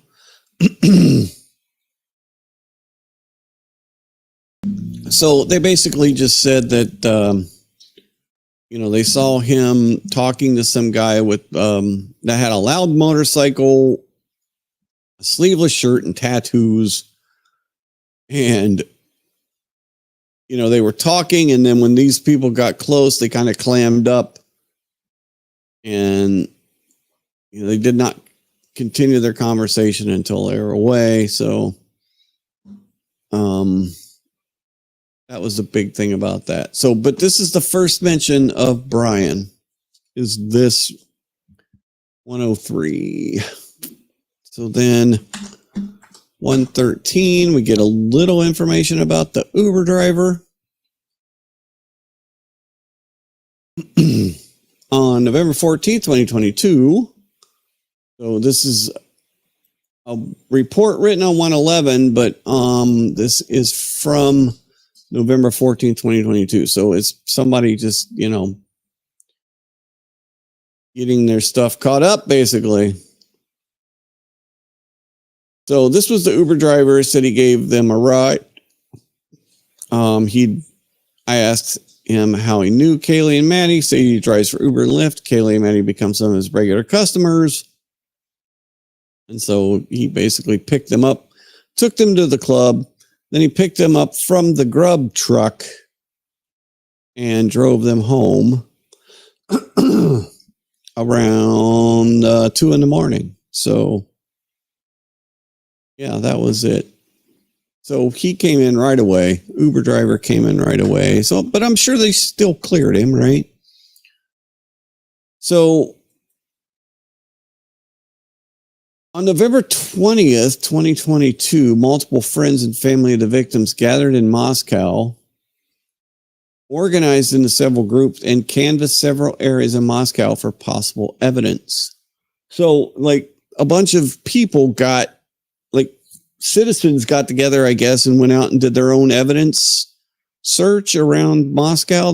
Everybody trying to help out where they can. Evidence they collected never really, one group located what they believed was blood on the stairs, but they determined it wasn't blood. They determined this other thing wasn't blood. So yeah, they I'm sure they said thank you. All right, 136. As part of an investigation, an extensive search, commonly referred to in law enforcement as video canvassing, was conducted in the area of the King Road residence. Video canvasses was obtaining any footage from the early morning hours of November 13th, 2022, in the area of the King Road residence and the surrounding neighborhoods in an effort to locate suspects. Or suspects' vehicles traveling or leaving from the King Road residence. Video canvas resulted in the collection of numerous surveillance videos in the areas from both residential and business addresses. Review of the camera footage indicated that a white sedan, hereafter suspect vehicle 1, was observed traveling westbound in the blank block of Indian Hills Drive in Moscow at approximately 3:26 a.m., westbound on Steiner Avenue. So they basically tracked his car. And this is the report of all the videos that they put together. Once they had his car on the first camera, they were able to do, from private, I'm sure it's all kinds of different things. Businesses, from the public, if they've got cameras on light poles or whatever, and cameras on people's houses, and just there's cameras freaking everywhere.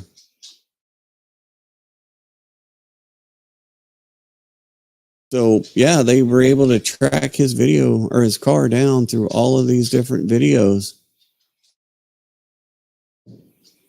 And so then they put out the information, and it led to, upon receipt of this information, I reviewed, let's see.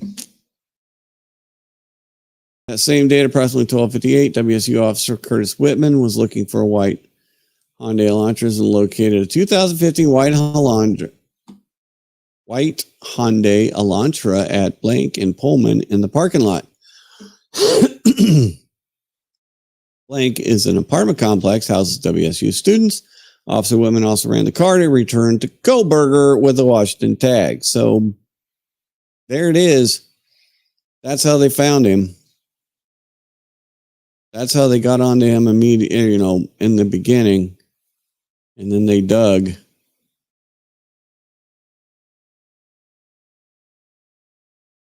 So he was a PhD student in criminology at Washington State University. But he was either flunking out or he had some issues going on about that. So, they got search warrant for his phone records. So this is basically this document here, number 136, is basically how they tracked him down. So, this is kind of the record of of how they tracked down Brian Kohberger and how they tied him to this crime. So 136 is, and it's, it's a 7-page. It's probably one of the longest ones, but it kind of lays out all of the stuff of how they did it. So 140.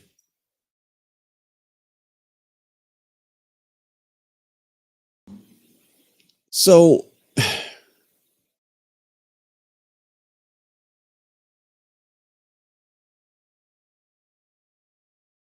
one of the things they did is they got a lot of the stuff, especially from Dylan and Bethany, and they basically turned it over to them,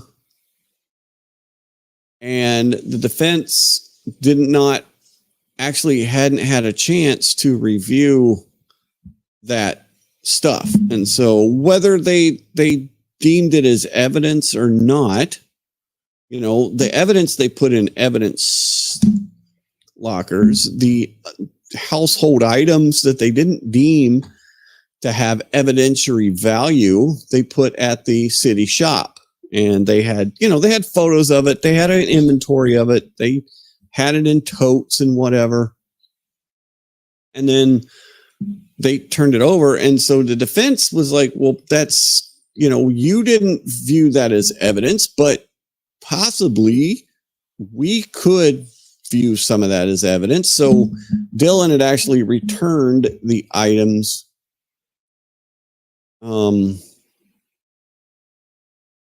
And Taylor Defense Counsel granted permission to go through these items to see what could be released back to proper owners. Prior to Ms. Taylor's being given a chance to look at these items, property belonging to Xana, Maddie, and Kaylee had already been released. MPD had also given Dylan back her belongings, but were able to get her to return them. So then the defense actually asked them to keep some of the items aside. I don't know why. They don't really go into why, but whatever. So, all right. And then 149 is, we're now into February of 2023. And this is just basically saying the house at 1022, it should be 1122 King Road, is returned to the, University of Idaho. So they can do to the house whatever they wish to do. So that's basically it. And that's 2/21/23. So pretty, I mean, you're only a couple months away. And I know the people at, some of the family members were now like, hey, probably doing that a little bit too early.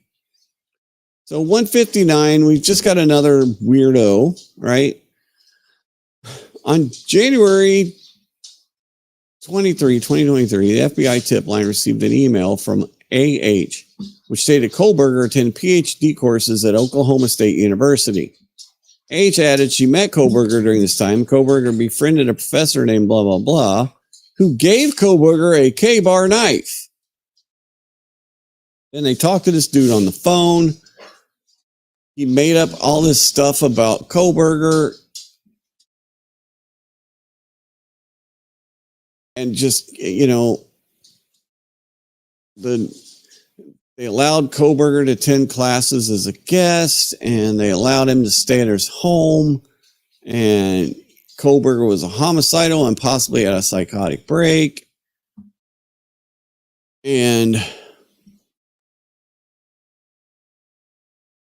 basically that JD lies to investigators, period. He lied to Virginia State Police in a cold case murder investigation. He is a Krav Maga instructor and a predator. He encouraged Kohberger and initiated him into brutality. Upon further investigation, it was learned that this person had reported 36 tips to the FBI over the past several years. So this is somebody that just makes up stuff so he can call the FBI and give them false information. In addition, there was no current information to support Kohberger ever attended Oklahoma State University. So just another example of some kook that needs to call and make stuff up to yeah. On Friday, exactly. Just people that need attention, I guess. So on Friday, March 2023, I spoke to VH on the phone, referenced a tip she reported the tip line. I did not record our conversation. H had originally reported the tip in January of 2023, stated she had an encounter with someone she thought was Kohberger. And this was basically... This was a dancer at a gentleman's club. She came into work, described as a slow day, noticed one man seated at the stage. H stated she got on the stage, began her dance, and noticed the man seemed to be talking to himself. Stated the man made her feel uneasy, but she continued her dance. H told me during the dance she heard the man say something about wanting to kill people. H told me she thought she misheard the man, but she did not acknowledge the statement until he said it again. Could not remember exactly what the man, but thought something to the effect of wanting to kill people. And she told the bouncers to keep an eye on him because the dude was strange. And then when she saw his picture on TV, she thought that was the guy I saw in the club being a weirdo. It's possible. I don't know. This is a search warrant for Reddit, which was another, and this shows basically he had used Reddit to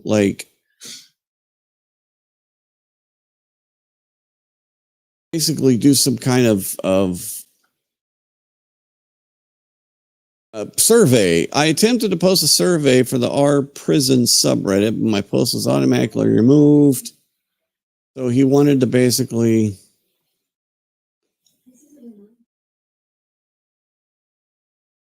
My name is Brian. I'm inviting you to participate in a research project that seeks to understand how emotions and psychological traits influence decision making when committing a crime. So he's out there searching for ways to I can believe that one too. That sounds kind of legit. Because he's a nutcase, but he's wanting to get inside prisoners' heads and about their feelings, their thoughts and feelings, your experiences. In the event that your most recent offense was not one that led to a conviction, you may still participate. Additional surveys are included after the open-ended section as to best understand your unique traits. The study should take about 30 minutes to fully complete. So he wanted 30 minutes of people's time, of prisoners' time. I guess if you're in prison and you're surfing Reddit, you ain't got nothing but time. But you might as well do some stupid thing. Then we have on Thursday, March 23rd, I received a secure download link from AS advising another installment of information was, oh no, that's not what I thought that was at all. What the hell? It's supposed to be a false confession, but so, okay, I don't know where that was. I guess I mislabeled that one. Not going to hunt it down. So this was number 194. This was the interview in Pennsylvania. This is when they went to Pennsylvania. They arrested Kohberger. They took him into an interview room. They basically talked about sports for a little bit. They talked about him going to the university, what he does there. Talked a little bit about his time at the sales, which was where I think where he went undergrad and then got his master's. They asked about him moving and driving across and then driving back across the country. And eventually, Kohberger said, I understood why they were engaging in small talk, but appreciated if he explained what he was doing there. Detective Gilbertson asked Kohberger why he thought he was there. He said he wanted Detective Gilbertson to tell him. So this is Kohberger trying to take the alpha position, I guess, in this interview. So Kohberger, so why are we here? Detective, well, why do you think we're here? Kohberger, no, that's not how it's going to go. You're going to tell me why you think it's here. And Detective Gilbertson asked Kohberger if he watched the news. Kohberger said, I watched the news. Then asked Kohberger why he thought I looked familiar. He wasn't sure because he said he thought the detective looked familiar.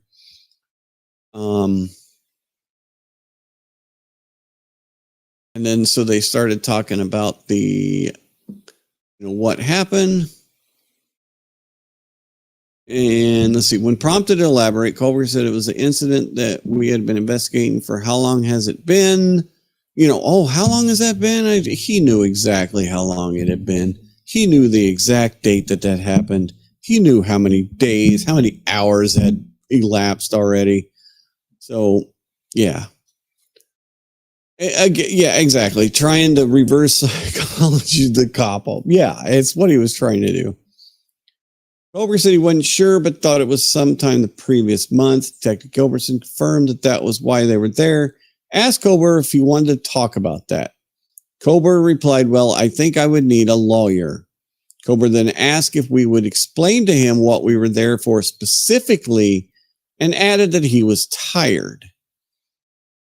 Detective Gilbertson again stated we were investigating the homicides of the 4 students and that we had questions and things we hoped Kohberger could help us understand. Kohberger setback said he had the utmost respect for law enforcement, but stated it was a constitutional right to speak to an attorney. Detective Gilbertson affirmed this. Kohberger then re-engaged.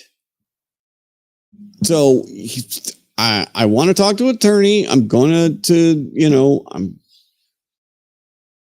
going to invoke my Fifth Amendment rights.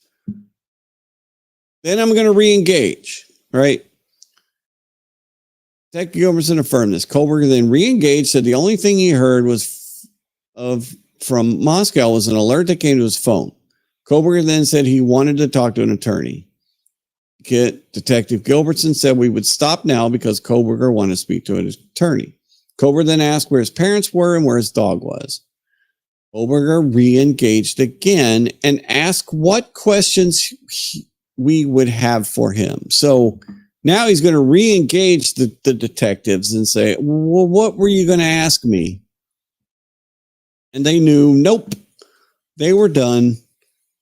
Detective Gilbertson then asked Kohberger again if he understood his rights and asked specifically what Kohberger wished. Kohberger asked what specifically we wanted to talk to him about and the reason. I told Kohberger he invoked his Fifth Amendment rights. We were not going to ask him any further questions. So, yeah. Oh, no, exactly. Yep, exactly. He wanted to know what they had. He was trying to dig. He was trying to get them to, okay, so they know he's not going to answer, but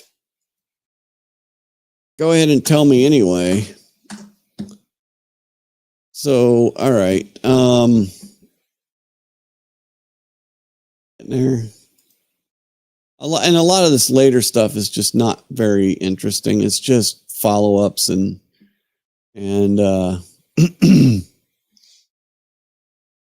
so they accessed his car. They found other items that were ordered by Amazon from the same account used to purchase the K-bar knife. So that is establishing evidence right there that, okay, we found these items in your car that were ordered from the same account that ordered this K-bar knife. So we can tie you, Brian Kohberger, to these items, even though we don't have the knife. We can tie that Amazon account to the thing. Then there was a shovel found in his car, and it had a bunch of dirt on it. And so for some reason, this cop went out and collected dirt samples from a bunch of different places to try and figure out where that dirt came from on the shovel. No idea why. All right, 241, we get another.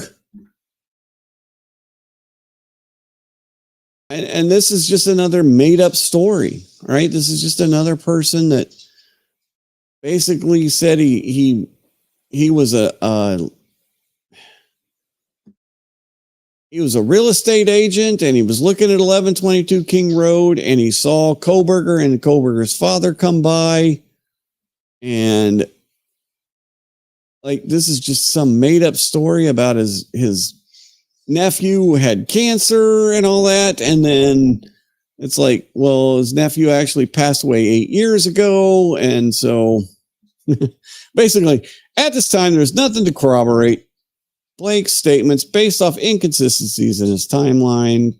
Further investigation will be completed if necessary. But, somebody called in. You have to do a damn report about it. So then we have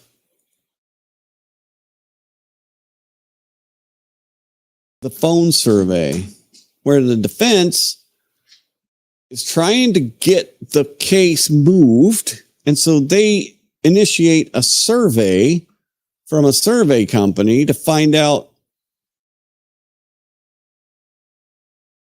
what the people of Moscow know, or the people of Latah County, what they know. And a little bit later on, they actually admit to the defense admits to doing this survey.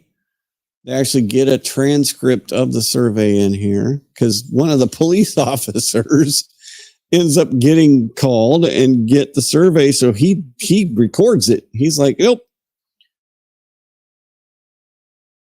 So he gets an actual transcript of the call. So yeah, so the defense decides to do this survey to find out what people know. And so 263, this person calls up, said that they had matched on Tinder with Kohberger. They went out with Kohberger, and they talked about what horror movies Kohberger asked her what she thought the worst way to die, said he thought it would be a knife.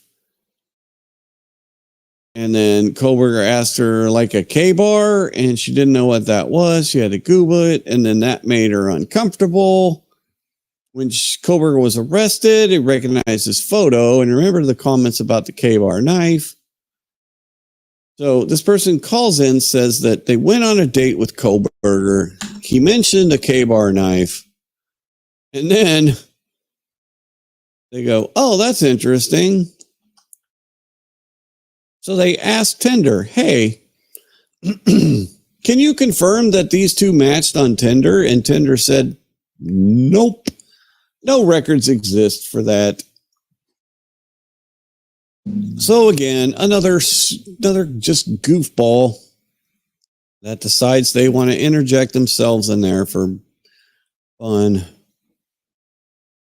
Then we find out, so 274, I told you about the dirt. 274, the soil comparison for all the places that they went and looked at the soil. None of it matched what was on the shovel, so they don't know where the dirt on the shovel came from. It's probably from a garden. So then we had another person call up to say that they have, and this person called up multiple times and said that they had information that would clear Kohberger of the homicides. And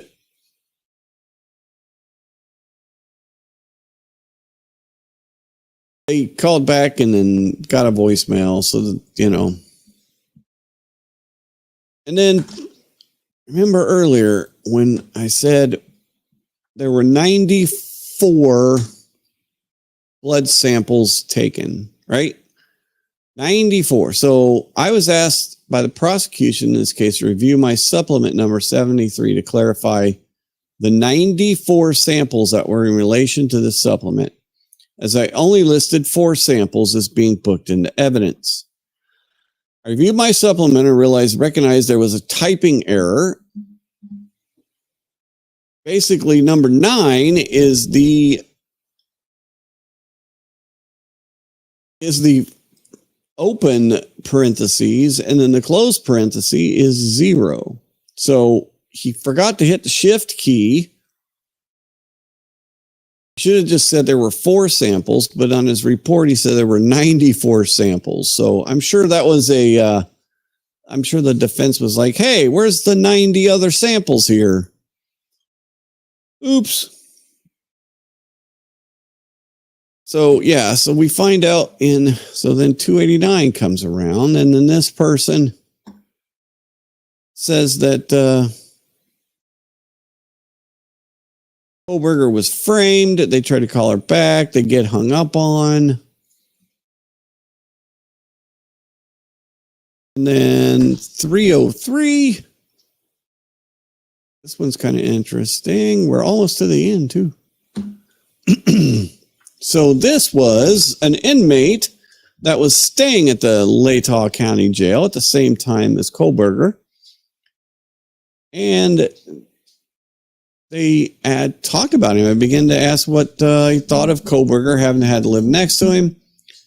Told me Kohberger was highly intelligent and polite for the most part. Told me Kohberger would often question him about his past criminal offenses and why he was in maximum security wing of the jail.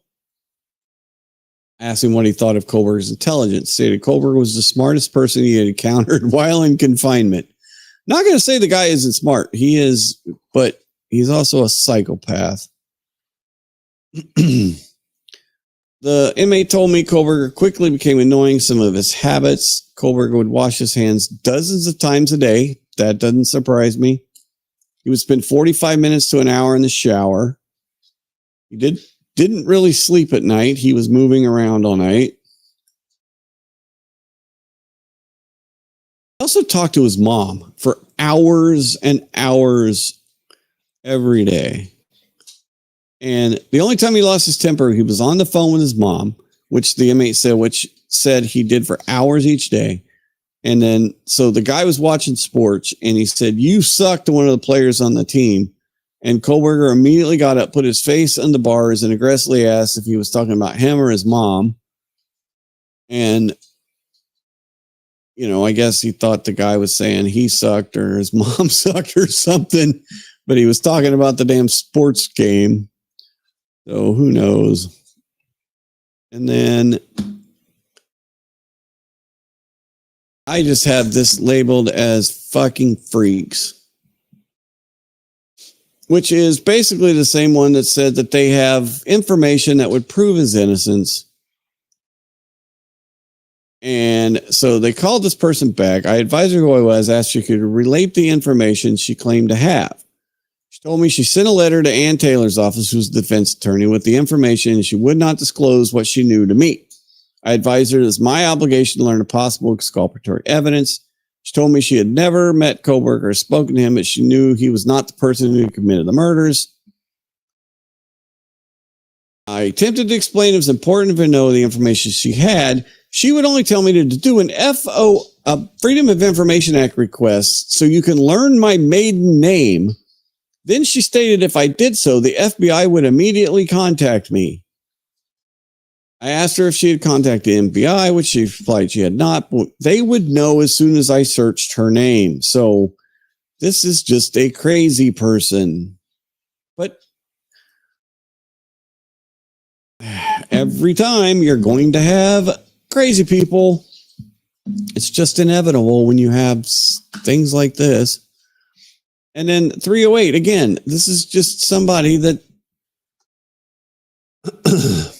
on Friday, December 2nd, so this is December 2nd, 2024, somebody came into the PD and then this person, M, began sliding me a note that asked if MPD was looking for a second person who could be responsible for the homicides.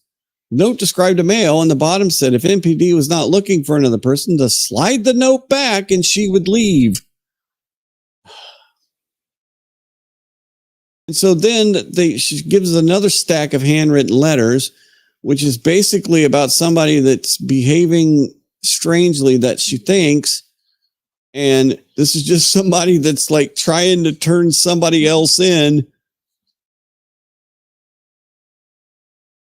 because they don't like them or something. I don't know. This is like people are going to be snitches.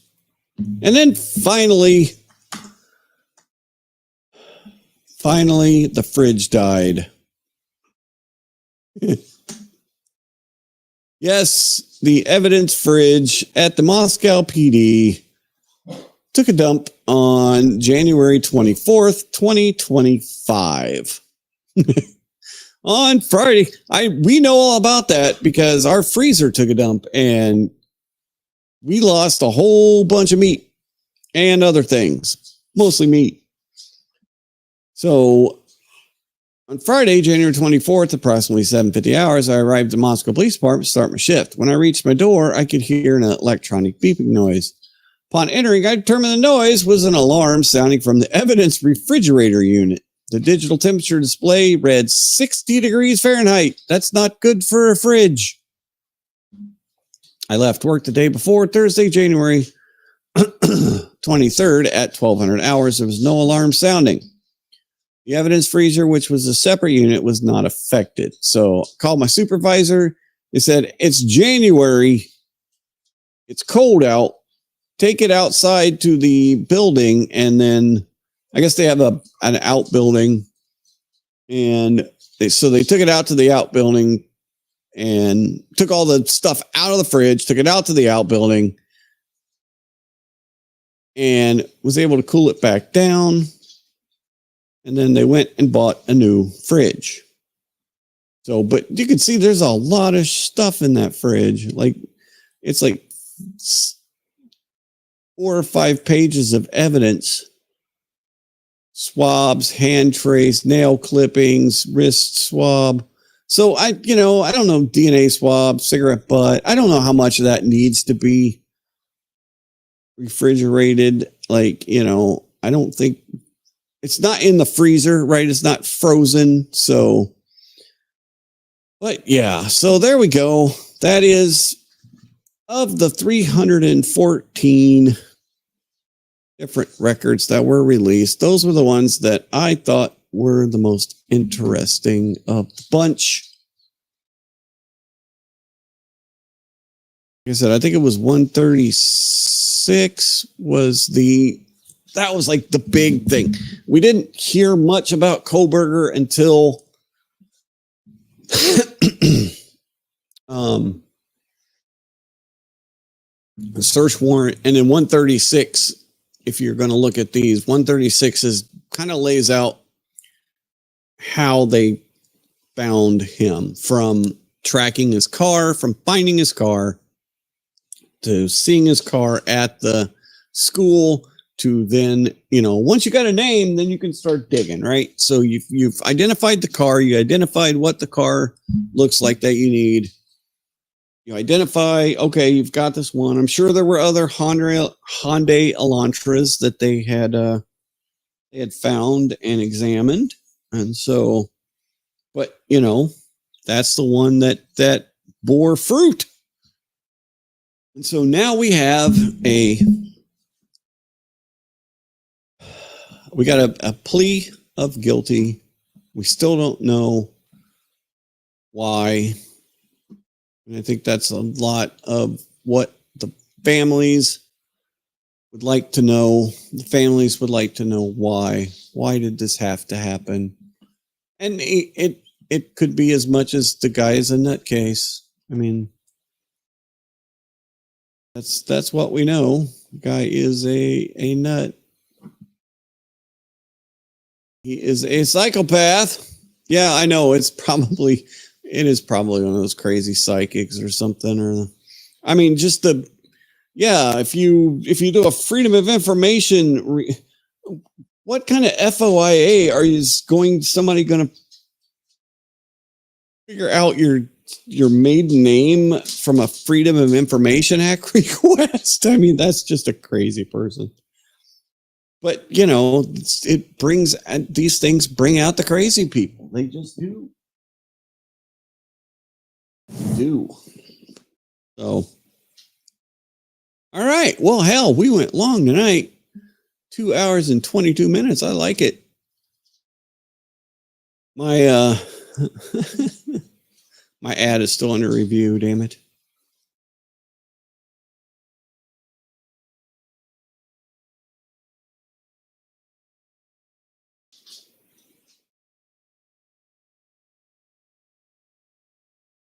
I still don't know why they think it's election advertising. Don't forget to oh, yeah. Boop, boop, boop. Sorry. All right, hang on. You are right. I got it. Oh, wow. That is the work in progress, eh? All right. That is cool. Let me share. Dun, dun-dun. That is cool. Oh, all right. Give me one moment. All right, we need to go out.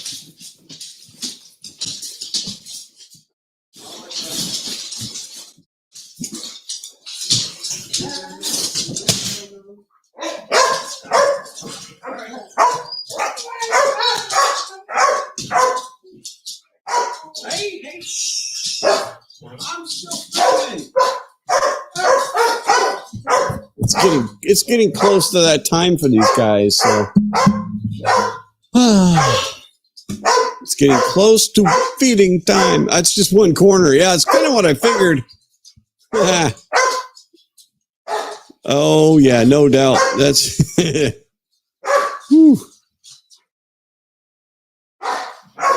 that's way cool. All right, well, keep an eye out for our ad. If it comes back up again, I don't know. Maybe I screwed it up too much. I don't know. We'll see. I might have done cooked it, but I'm supposed to have a person like call me on Monday. Like they're going to assign an ad person to my account. So I get like professional ad help. So I need all the help I can get. But anyway, all right. I I am going to sign off. Everybody have a wonderful weekend. And we'll be back on Tuesday night for another show. And yeah, I'm going to talking to Michael about, yeah, exactly. I'm going to feed me and then I'm going to feed the dogs, but I'm going to feed me first. So probably for lunch, we have had an air fryer for a while. And we don't use it. And I realized, man, air fryers rock. So I'm probably going to go cook something in an air fryer just to try out the air fryer. Maybe I'll cook a steak in the air fryer. So, all right. Have a wonderful night. I will see you all on Tuesday. And we'll do another lovely show. So, okay. And for the outro, we'll just do Agent Walker from the Federal Enforcement Division of our show Mistakes Were Made. So check it out. If you haven't seen the episodes, check out the episodes. Please hit the like, subscribe button. It really helps. And I will catch you all later. Okay, bye. Introducing Agent Charles Walker from the Federal Enforcement Division, or Fed. Misinformation is getting to be a very serious problem. It really interferes with what we are trying to do. And what are you trying to do? Excellent question. I'm afraid that's classified. You don't have the clearance. Agent Walker is always a team player and appreciates the efforts of his colleagues. You know those bum idiots. This is all them. We had a solid case. Agent Walker is a master interrogator and would never take things out of context to influence an interview. My cousin Mindy is the bomb. I'm just seeing a lot of incendiary and violent language here. Somebody could see a call to action in these words. A call to action for what? Well, you tell us. They're your words. You wrote them. Agent Walker, a calm, patient presence in the fight against misinformation. These people can't even do stuff that's actually good enough for government work.